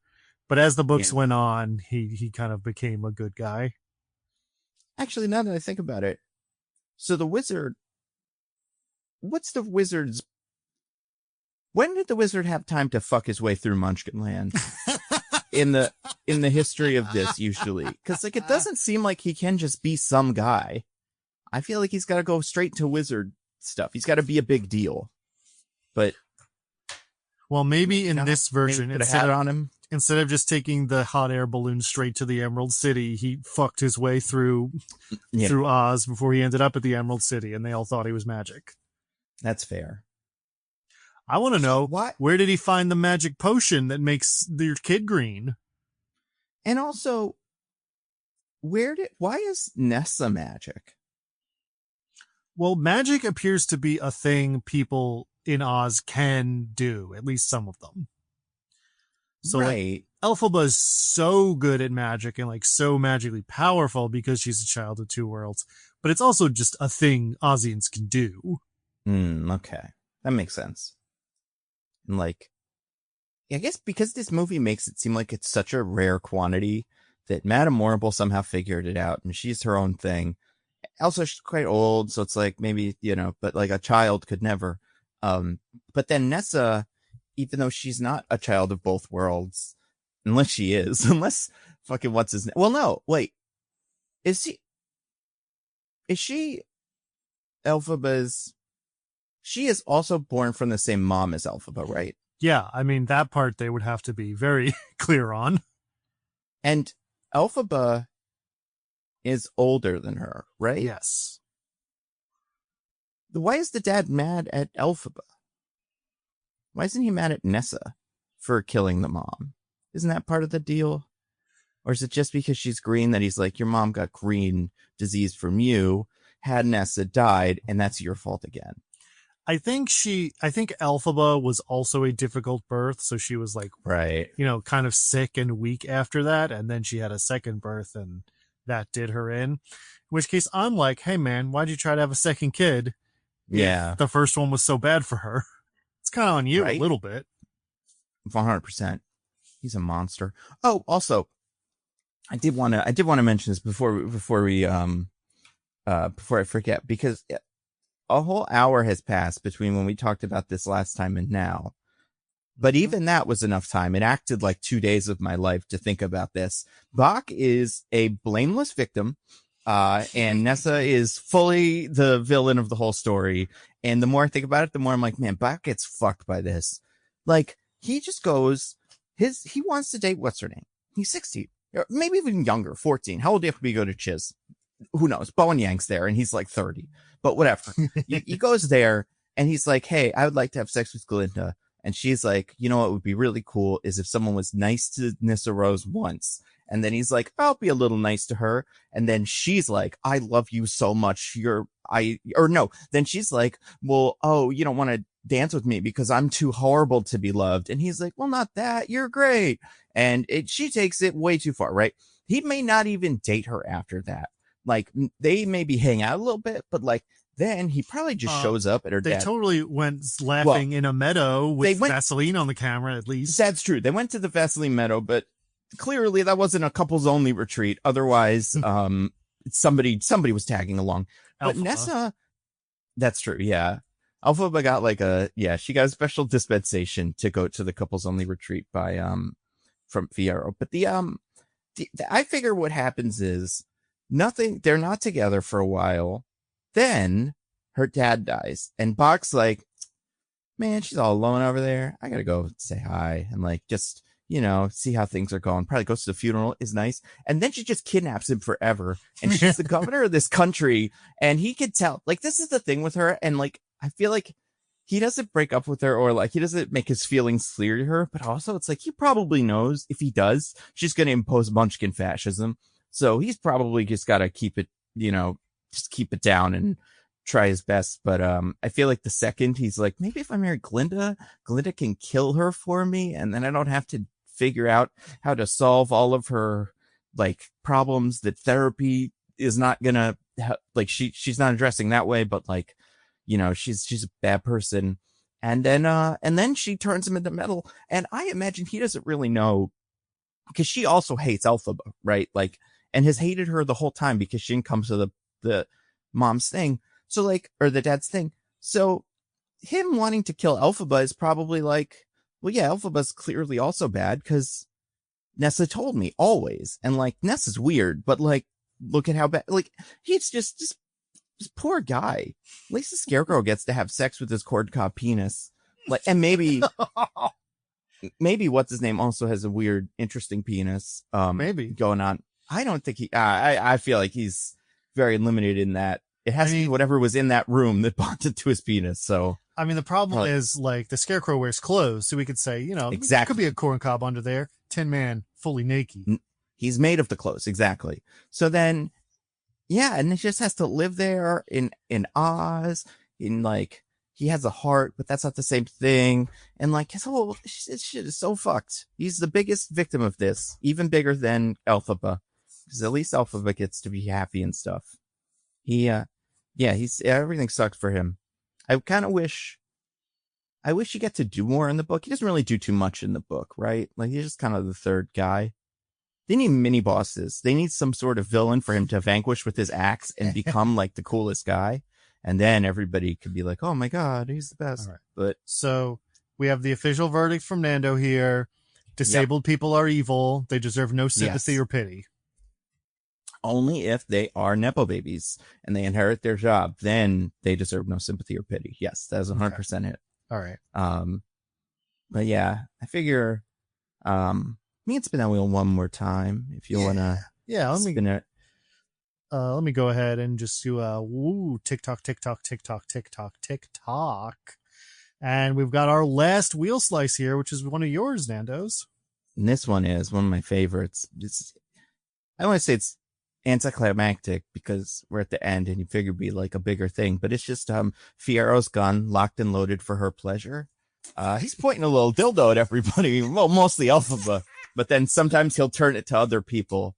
It is an insane gun if people haven't seen this thing. Yeah, no, it's stupid. He's like, I heard people, and I kind of forgot about this. If you've seen the deleted scene of the Wizard of Oz where he has a little pistol. That's not a deleted scene. That is in the movie. Oh, is it? Yep. Oh, okay. Nice. Well, yeah, then he has a little pistol. So then, is this supposed to be that, but Ozified? But like in the original, it's straight up just a gun. Yeah, it's just like a little handgun. Nobody in the Oz, does anybody in Oz, either of these movies, fire a gun? I mean, I'm going to say definitely not in the first one. I don't think so. I don't know who even would. I would imagine the guards would shoot at maybe Elphaba as she's leaving, but she'd be able to block the bullet. But I don't think that happens. So yeah, I agree. I don't think he ever actually fires this gun. So why doesn't this guy just have a sword or something? They don't feel like a gun society. Did the wizard invent this? I guess. Do you think the wizard got caught with a sex toy one day? Someone found it in his office and was like, what's this? And he's like, there's this thing on my planet or whatever you guys think I am. And it fires out of a tube. This is a prototype, but it'll look just like this. And then he had to make that, and everybody wanted one and didn't even realize how silly it looked. I could be misremembering this. So like, I'm not going to say this is 100% ironclad true, but I swear in the scene where in Munchkin Land after Nessa Rose dies, when he is like, I'm going to shoot Glinda unless you let Elphaba go. We do like close up. We see like him pointing the gun at her, and like we like full on like close up on him with the gun like foregrounded. Mm.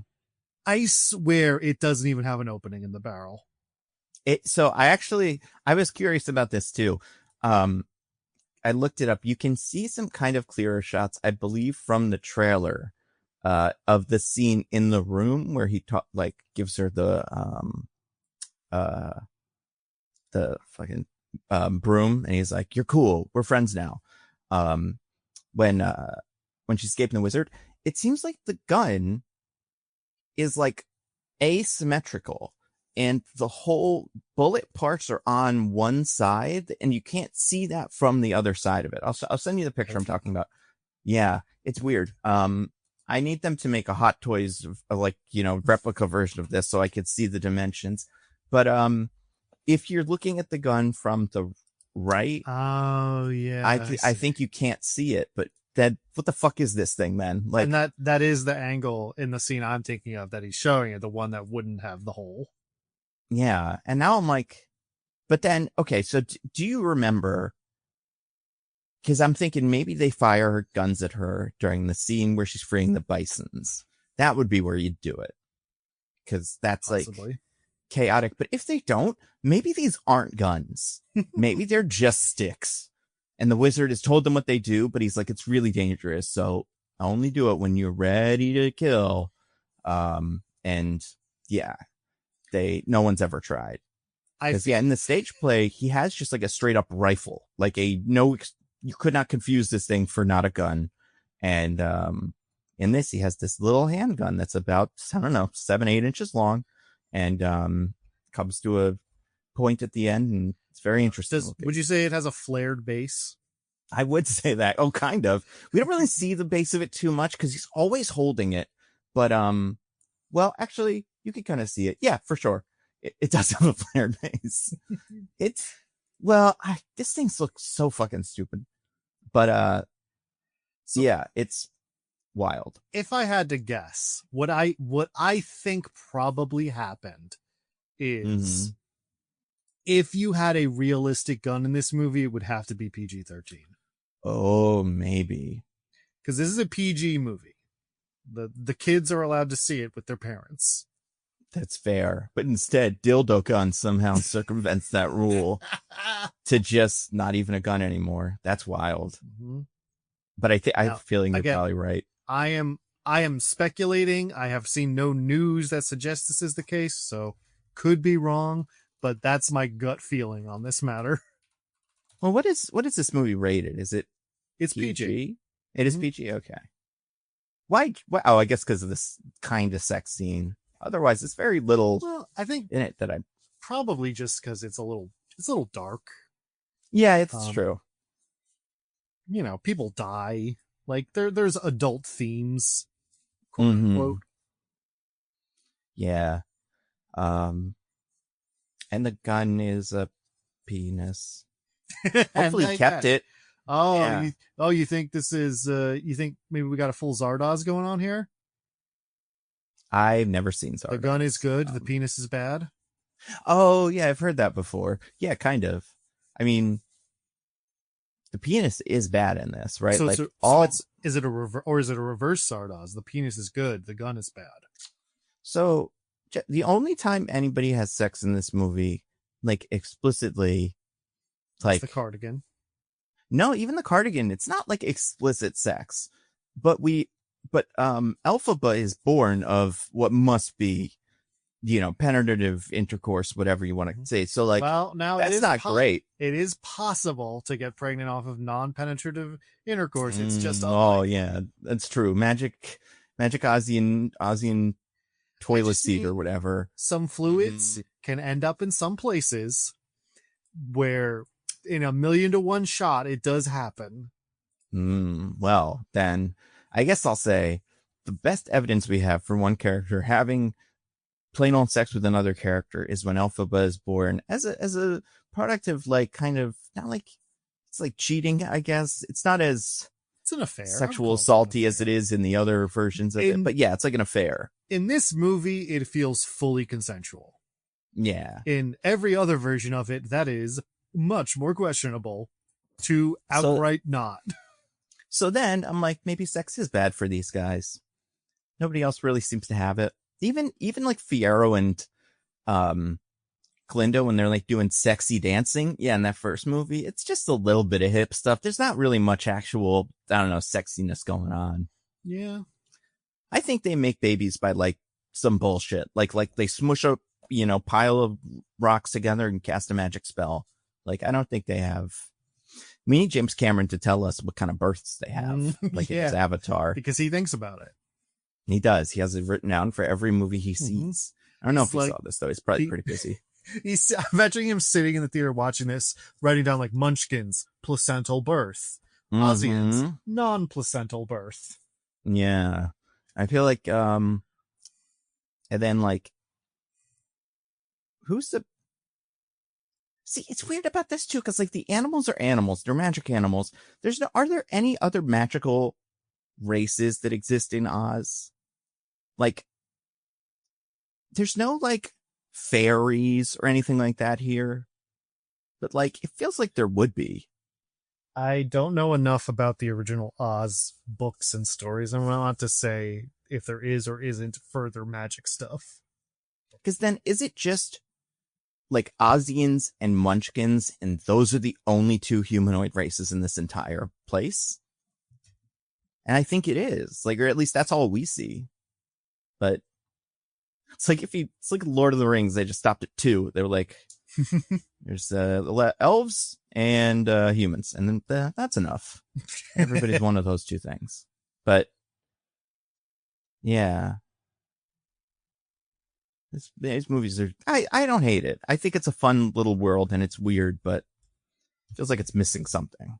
It's just like, I mean, they were originally written as like fairly intentionally silly children's stories. So the fact that the world is kind of dumb and doesn't make sense is fine, because it's trying to be like that.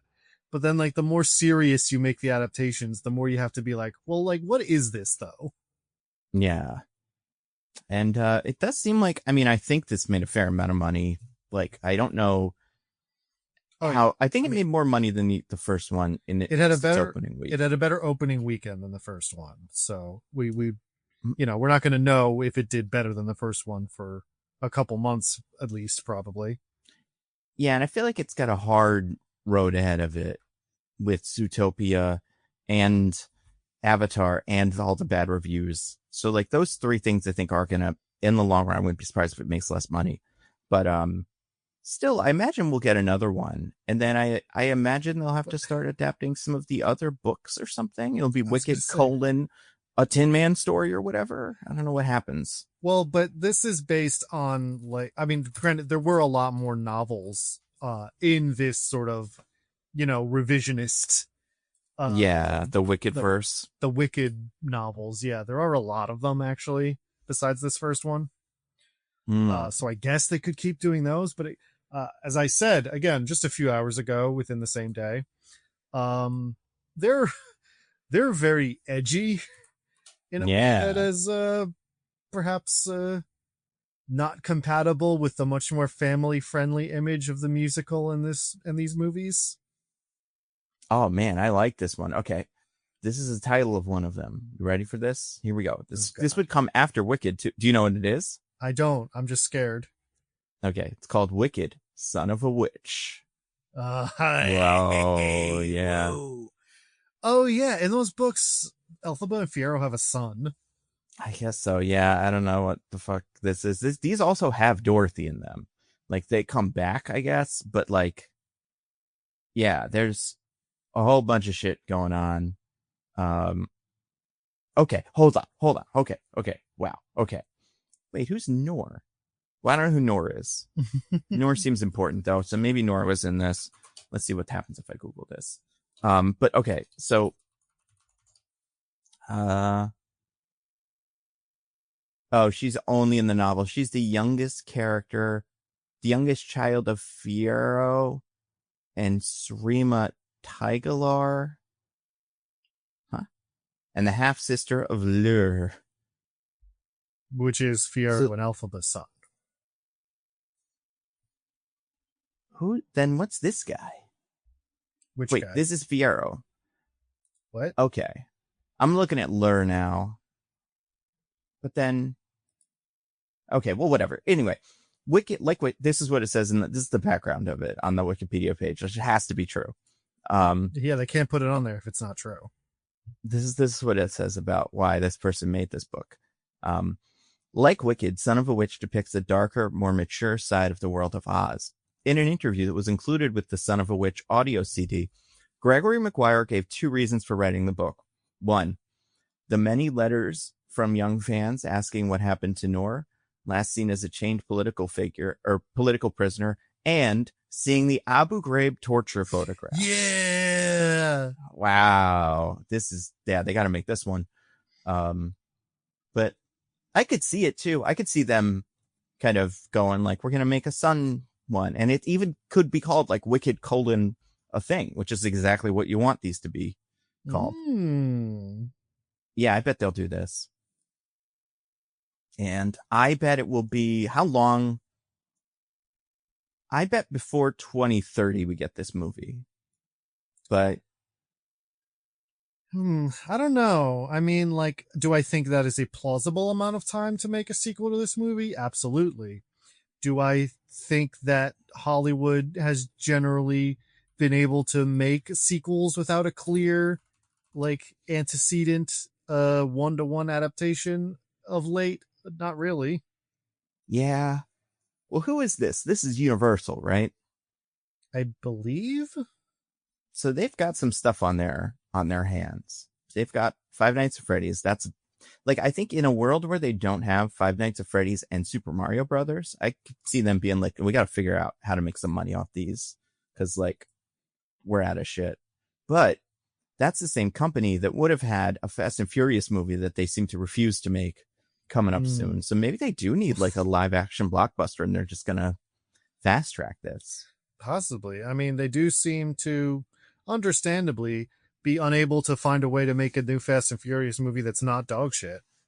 Yeah. Have you seen the stuff that's come out about that in the last days or hour, however long? Yeah. You mentioned it, but I don't think you ever said what it was. So I haven't heard now. Yeah, there's just like a book out, I think, about how Justin Lin, why he quit the other one. Now now Vin Diesel is posting pictures about him and how much he loves The Rock and stuff. It's weird. But according to Vin Diesel, it's supposed to start filming before the end of this year. And there's no evidence of that outside of a t-shirt he wore or something.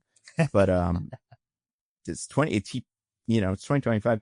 Apparently, originally, they were going to have a finale where a big, giant drill, like the Underminer from the Incredibles movie, like a character was driving that and the Fast family had to kind of follow him through his little tunnels to get him.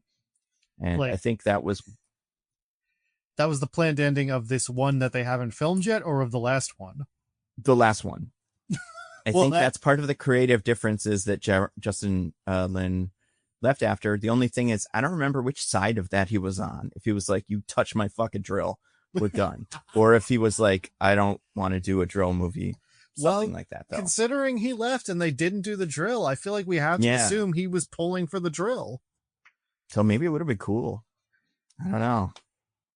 But yeah, because of the failure of those movies, I wouldn't be surprised if we like try harder than you would expect to get a Wicked sequel off the ground. And if they do, I think it's kind of going to have to be Wicked: Son of a Witch. So it's kind of fun. The only trouble is you don't get to bring your leads back unless you do flashbacks. But they can't have known each other. I think. Yeah, she still exists. That's true. And I mean, the only reason Elphaba's not in those other books is because in the book she does die. She does die, yeah. But I'm sure they'll figure something out. Well, if she does have a son, then I guess we get a definitive answer about the status of Fiyero's corncob dick. That's true. That's cool. Good to know. Another reason Bach should be even madder is that he can't even impregnate anybody with whatever he's got down there, probably. But maybe he can. So, You know? I mean, I don't know if you noticed when he first gets transformed, he's got the long Pinocchio nose. And then when he shows up talking about how he's going to kill Elphaba, it's broken. Oh yeah. Do you think maybe that's the metaphor? Maybe. Mm. Something similar happened to his penis. Yep, exactly. This is all the stuff they could figure out in the next movie, like really dive into.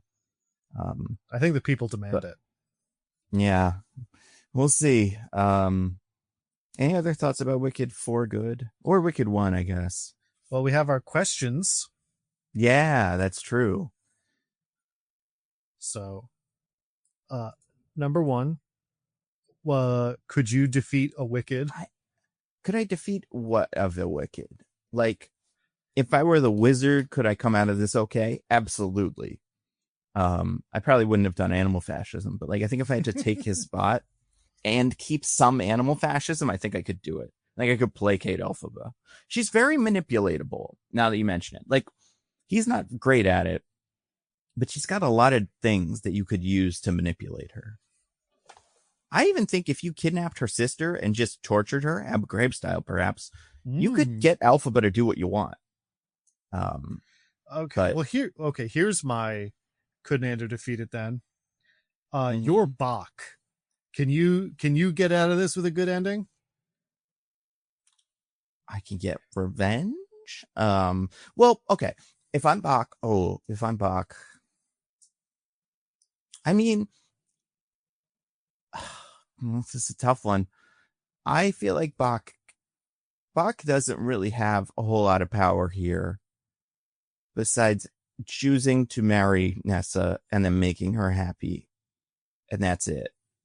Could I do that to save all of my Munchkin brethren and let them travel freely throughout the state? I think I could. Yeah, I think it'd be fall on that sword. Yeah, I listen. She's clearly crazy and ready to do fascism. She doesn't seem completely disagreeable otherwise. Like, I don't know. I feel like we could, like I said, we go to therapy.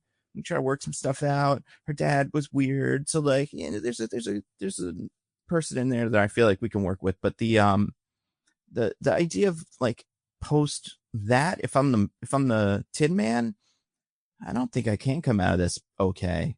No, I feel so jealous of Fierro having his corncob penis that I'd always be upset about it. I feel like the spirit of the question is your Bach at the start of the movie. Like, that's when you get dropped in. Could you navigate the situation? Well, I think if I'm Bach in the start of this movie, I would also be more like agreeable to Elphaba. We don't know what happens between these two movies, but I feel like you could, like, Bach and Fierro should be leading the resistance together, presumably, because they know each other and Fierro's cool. So why wouldn't Bach also, before any of the crazy shit starts, not think that Elphaba's good? I mean, I don't think, as far as we know, Bach has any particular feelings about Elphaba beyond his resentment of Nessa and like her connection to Nessa. That's true. And that she did magic to him and Nessa told him that it was right. But I mean, like, start of the movie, like, maybe because of the propaganda, he's kind of like, oh, she's kind of scary. But like, I don't think he has any real personal feelings about her. Actually, then, now that I think about it, yes, Bach should absolutely be able to solve most of these problems by just marrying Nessa and then working behind the scenes to fix the politics of this insane country. Like, especially because both of the witches. Apparently not well enough to get invited to the wedding, but like, you could call them, maybe, especially with Nessa. I feel like Nessa could get in touch with her sister if she like needed to, and you could figure it out and be like, all right, guys, this is what you got to do. You're going to kill the wizard. You're going to come out immortal. We're going to do a coup and we'll be good. And Munchkinland will rise to kind of take over this whole thing. Cause like, yeah, he has an opportunity that is like being thrown at him to be, I don't know, third or fourth in line to the throne of this whole country. So yeah, I think I could do this. Yeah. I don't, I don't know how it would go, but I feel like he's got a lot of, he's doing better than he thinks. All right. Now, second question then, and we'll keep it the same thing. Like, playset box situation. Could our pal Joey defeat a Wicked? So Joey has a really hard time dating women who are too into him, as we know from this week's Joey. So, like, but at the same time, he's magically magnetic to women to the point where no matter how poorly he treats them, they love him and would do anything for him. That's a good point. So then the real question is, would Glinda at some point go like, you know what, Fiyero and me, this probably isn't going to work. He doesn't love me. I don't know if he loves Elphaba or if he's just like not into me specifically, but whatever it is, it's not, I can't turn him to the, you know, to being the husband I want.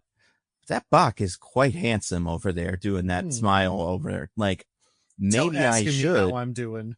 Yeah, maybe I should check on him, see what he's up to. And then she'd go check on Bach, Joey. And then Bach Joey would be like, hey, if you get me married, can you maybe free my people? And I don't know. He'd want her to do some magic that she can't do to like stop Nessa from fascism. But I feel like we could work something out between the two of them. So yeah, I think Joey would ascend to the throne by being Glinda's girlfriend or boyfriend.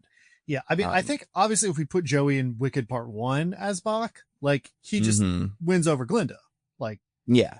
Easy. Like he never gets involved in the Nessa situation to begin with. But I guess I'm a little conflicted on how he would handle being put into Wicked 2. Cause like by then he's already in the Nessa Rose situation. So he has to handle that. Yeah. He's also like dumb, right? Obviously. But like, would his expertise when it comes to stagecraft help him see through the veneer of the wizard better than anyone else in Oz could? Would he go see the wizard and go, oh, that's a big monster. Like, that's not a monster. That's a big robot thing. And those are fire, pyro. Oh, yeah, we use that all the time in Days of Our Lives or whatever. Like, I don't know if that experience would help him at all. I think what might help him also, as far as him being stupid, is he would try to leave Nessa, get to the train station. They're like, Munchkins aren't allowed to leave without the governor's permission. And he would come back to Nessa like, oh, man, Munchkins are allowed to leave now. This is silly. I guess I gotta stay with you. And he like wouldn't put 2 and 2 together about that being the reason. Yeah, that's a great point. He would be, and Michael would be in the corner being like, oh boy, we're never going to leave then. He just can't figure it out. The problem with the Nessa thing is if a hot lady comes over for regular Munchkin governor stuff, Joey is going to kind of like you're saying, like there's going to be an attraction, and Nessa seems like she'd be really upset about that. Yeah, she seems like the jealous type.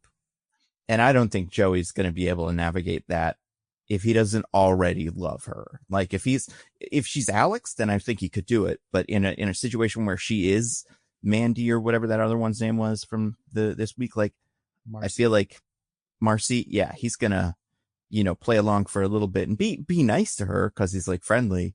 But then once an actual like sexual partner comes around, he's gonna just jump ship, and that's not gonna do good. Yeah. So I don't know. I think he has the talent. I don't know that he has the commitment to see himself out of this one. Yeah, poor Joey. Well, that's why his show got canceled. Yeah. But then our final question, as always, is it woke? Is it woke? It was financially successful, which would indicate no. Yeah. But it is about how doing a fascism and locking things in cages is bad. Yeah, but okay, so it's maybe not woke isn't right. Neoliberal, I would say, is maybe the right way to describe this movie, because it's got that kind of like, once we get that orange man out of here, everything's going to be okay. We're going to go back to normal in Oz, and everybody's going to accept all the animals and their differences and stuff. So I think I don't think it's woke, but I think it thinks it's woke. You know what I mean? Yeah. Yeah, I know. I see what you're saying. But like, would would the non-wokes, would they see that distinction? Would they just be like, it says the orange man is bad, that means it's woke? Would they see it? Well, would they see Jeff Goldblum and go like, that's supposed to be a Trumpy figure? And then it's kind of like, well, yeah, a little bit. I don't think they do enough to him to make him enough of a Trump analog to anger. Which, to be frank, I think was the right call. I agree. I think I'm tired of that I'm tired of that, but I'm tired of doing that like halfway, and not committing to it. But the idea of like, is it woke? I mean, two women are in love, but also we never explicitly say that or have them do anything. And so it's very much queer baiting. It's really queer baiting, and there's no gay characters in it otherwise either. Like, it is a very Bo and Yang. Well, yeah, but like not explicitly. He could be like a friendly guy who works for her and, he's not really into any partners, whatever. But like, I feel like you're a Midwestern, like semi-Trumpy, like person could kind of write him off. Also, I keep forgetting he's in the movie, so that doesn't help. But like, there's nothing like, I could see a woker version of this where, I don't know, Madame Morrible says she has a girlfriend or something, and then you're like, oh, but they don't do that. Morrible looks into the camera at the end, is like, no, what will happen when I don't go home to my wife? Yeah. So yeah, I don't think here's how I know it's not woke. I don't think you'd have to cut anything out for Saudi Arabia.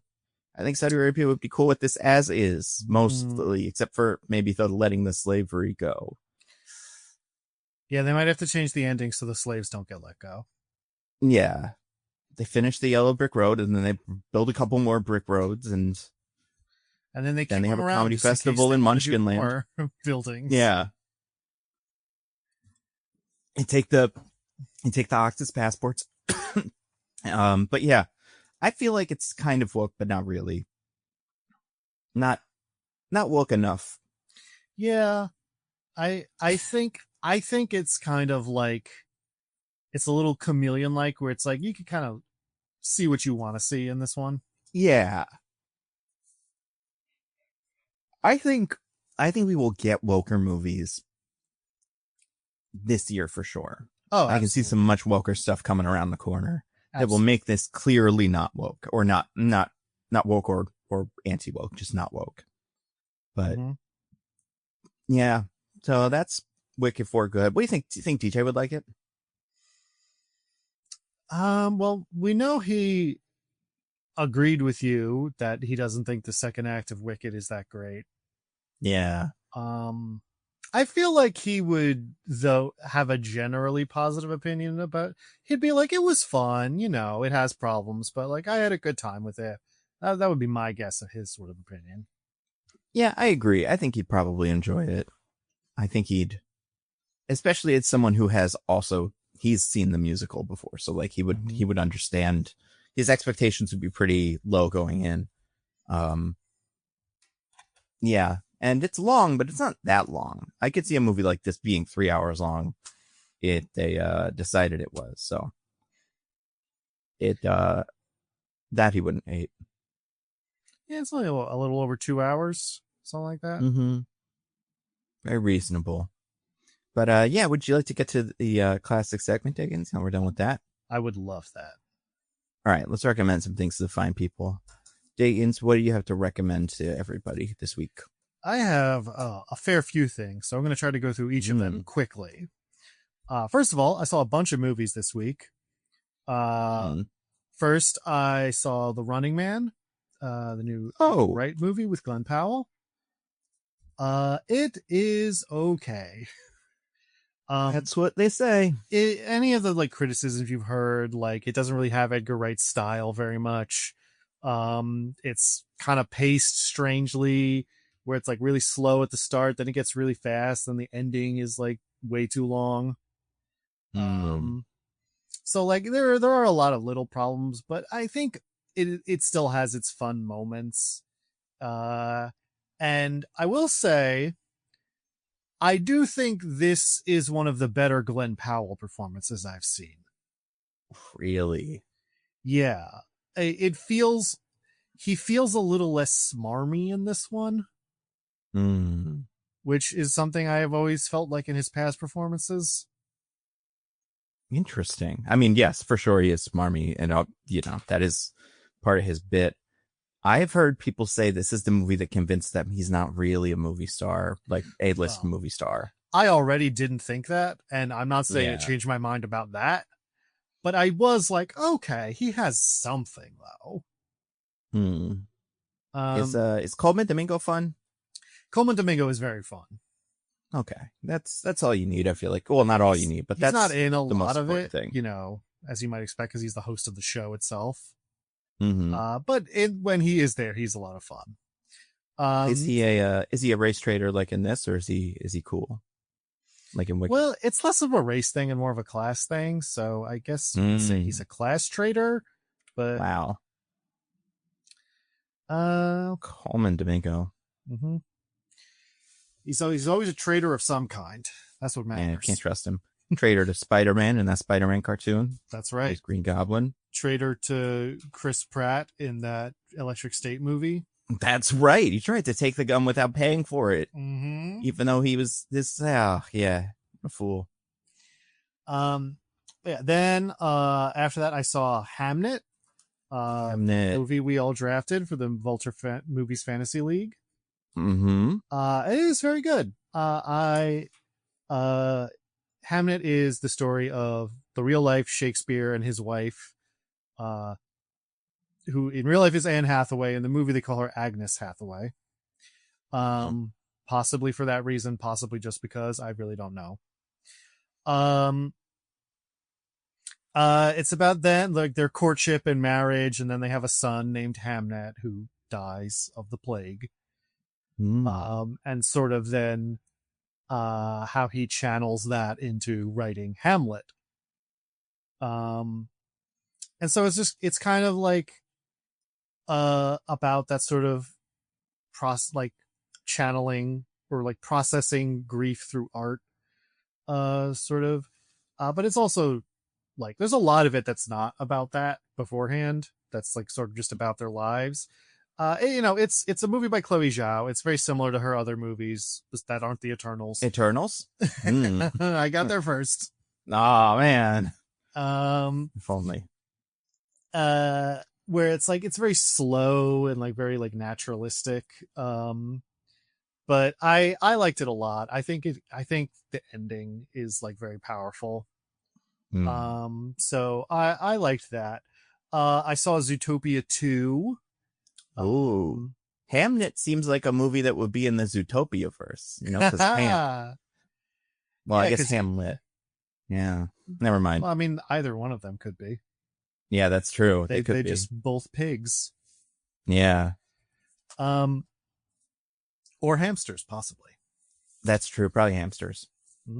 Zootopia 2 is pretty good. It is basically the same kind of thing as the first movie, but like I said this before we started recording, I feel like with a mystery that's a lot more forgivable, because it's like, yeah, mysteries are all generally the same sort of like structure and like same sort of thing, but you change the details, what the story is, what the mystery is, and like it works.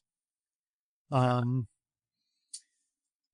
think they've abstracted out the racial allegory a little more, which probably for the best.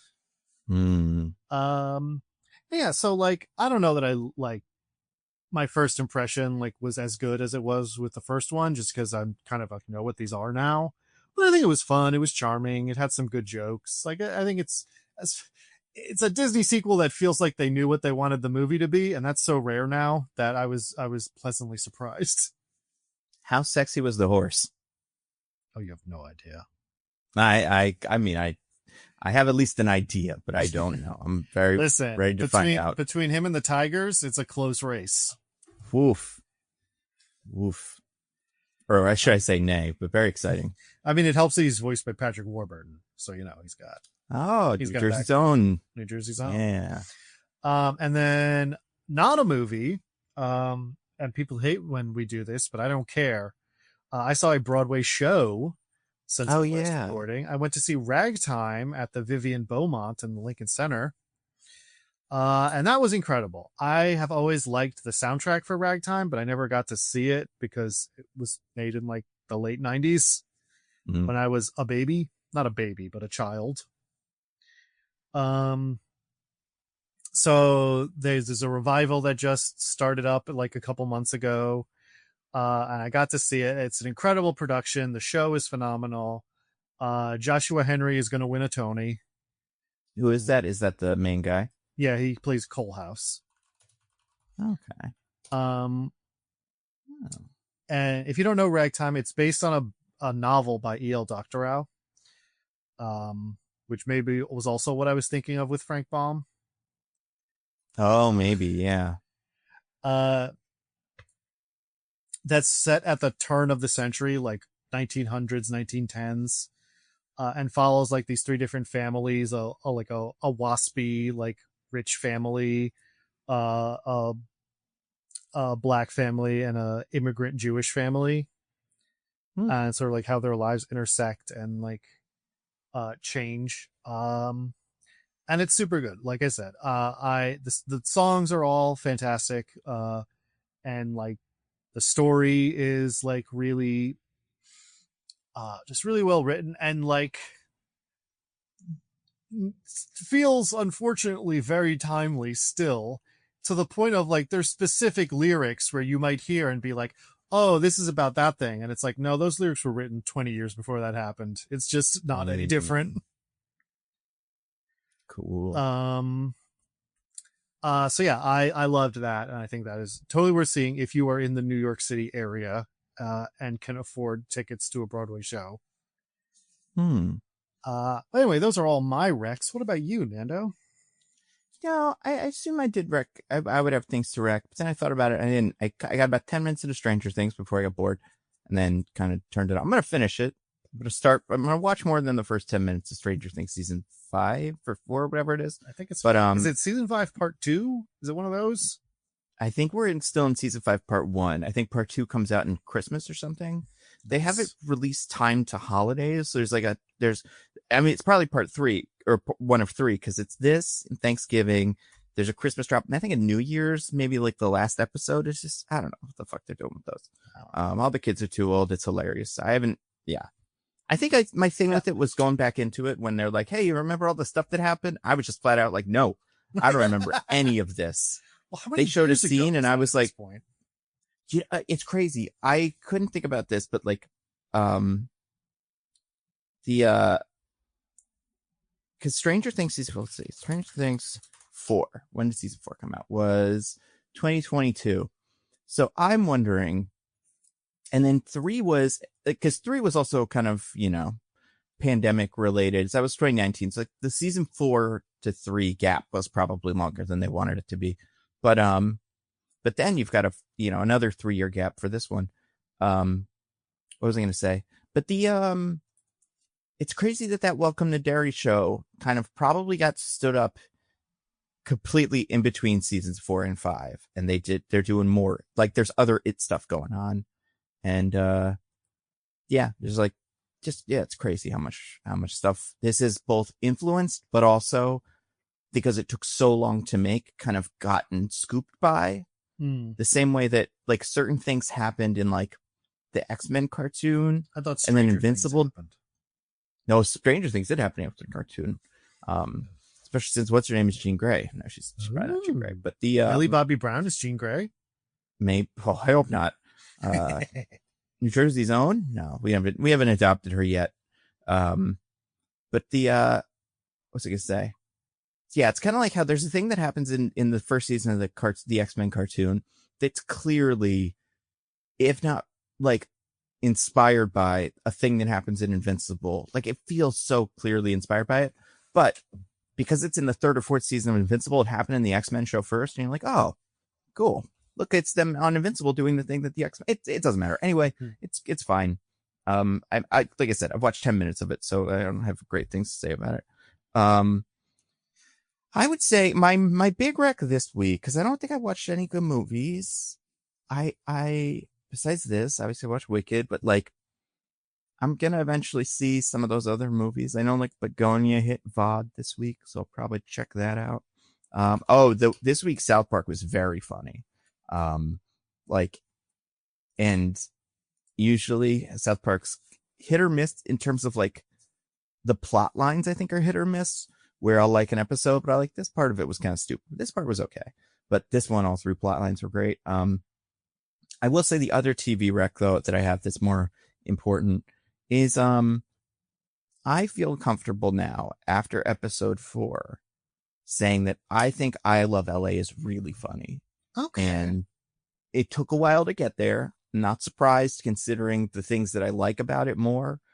Did you ever watch the second episode or did you just watch the first one? I only watched the first one. I basically said it in my rec. I was like, it's fine. Like, I don't think it's bad, but it just didn't really grab me. No, I'm with you. I also didn't like the first one very much. I think part of it is the problem with it is it just doesn't have the fourth character who is the influencer that they're talking about for the whole episode. And like, she shows up, I think, a little bit in it, but like, you don't get a full, arc of her in an episode. And the thing that I like about it a lot that I saw the Hutch talking about on an interview is he was describing it and he called it Entourage for girls. But I do think that's kind of part of it, or like the element of that I like. And this is finally, it took a while to get there, but like this show takes place in LA and it's about influencers. So you can get like real famous people to show up for one episode, be really silly and then leave. And Entourage, for all its faults, did do that pretty well sometimes. So that element of it, I think, is why episode 4 is the one that makes me really excited for like the future of this show. But even episode 3, which didn't have that much of that, but just felt like the show was going, had me pretty hooked. And like at Thanksgiving the other day, or wait, if depending on what we've said already in the podcast, in the future, I will have said to someone at Thanksgiving, like, what are you watching? And they'll say, oh my God, are you watching I Love LA? And I'm like, yeah, I'm watching that. It's great. Cause, it's really, really good. Besides that, also speaking of things I'm about 10 minutes into, I'm further into that than this, but I'm about maybe 15, 20 minutes into the new Defunct Land 4-hour long video on animatronics, but I haven't finished it yet. It's on my list. I haven't even started. I'm excited. It's on the list. Yeah. I love robots, and the idea of them, is fascinating to me, because of the Electric State and because of how that starts with Disney making the robots. So like, it's real Coleman Domingo. I assume that's what the video is about. I haven't gotten to a point in history where it will happen, but I bet he'll mention it. Maybe, I don't know. If I were him, I would mention it, because I loved that movie. But yeah. What was I going to say? Oh yeah. So, but Diggins, do you, what do we do next week? I guess Zootopia probably. We could do Zootopia. I don't think anything else came out this weekend unless we both happen to catch Wake Up Dead Man. I mean, I'd like to see it, but looking at the theaters it's available in, it's a very limited release. Yeah, like it might happen for me, but I would say it's unlikely. The other thing is I do want to do the original Anaconda sometime before the new one comes out. When's that? Okay. It's this year, so it has to be sometime in the next few weeks. Oh, it's Christmas. Of course. Well.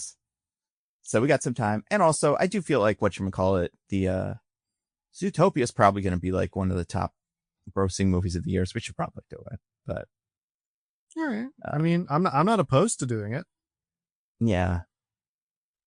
We'll see. Maybe DJ will come back for that one. Maybe he'll be like, I've got to know what happens to Judy Hopps and Nick Wilde's relationship. I need to know if there's any strains that it comes under, perhaps due to decisions one of them made without informing the other. Yeah. Oh man. Yeah. I can't wait. But do you want to plug? Do you have any plugs for the fine people? Nope. What about you? I put a video out. I'll probably put another one out before this goes out about, I want to make one about, did you see Tatiana Maslany's, like, it seems like She-Hulk was going to be in one of the Avengers movies that's coming out, but now it just might not because she's fighting with Disney. Really? They're bad company. Yeah, I'm very interested in that. I'm not sure if I'm going to make a video about it, though. And I'm going to make one, I'm pretty sure, about the weird situation that the Fast and Furious movies are in now that we kind of talked about. I did a video about my dispatch choices that's on YouTube. And then I put my new video on Nebula. That's my kind of what's 2026 about in Marvel. Like what are we looking forward to? What's a little difficult? So I have, that's out on Nebula now. It'll be on YouTube soon. You reminded me, I should check if Dispatch has any sale prices. Yeah, I don't know. Soon, depending on whenever this is. Yeah. Well, that's the thing with the Black Friday. It's weeks before and after Black Friday. Yeah. It's impossible to know. I mean, I wouldn't be shocked if it doesn't, just because it's still so new. Yeah. I think that's right. I know, saw Expedition 33 had a sale, so I might finally get that. It's not a great sale, but it's a sale. That's enough for me. But yeah, so, what was I saying? Yeah, games and stuff. And the videos, on Nando V Movies and the Nando Cut and all that. And until next week, I've been at Nando V Movies on Twitter and Bluesky sometimes. And I'm at C Diggins exclusively on Bluesky. Okay. Goodbye, everybody. Goodbye.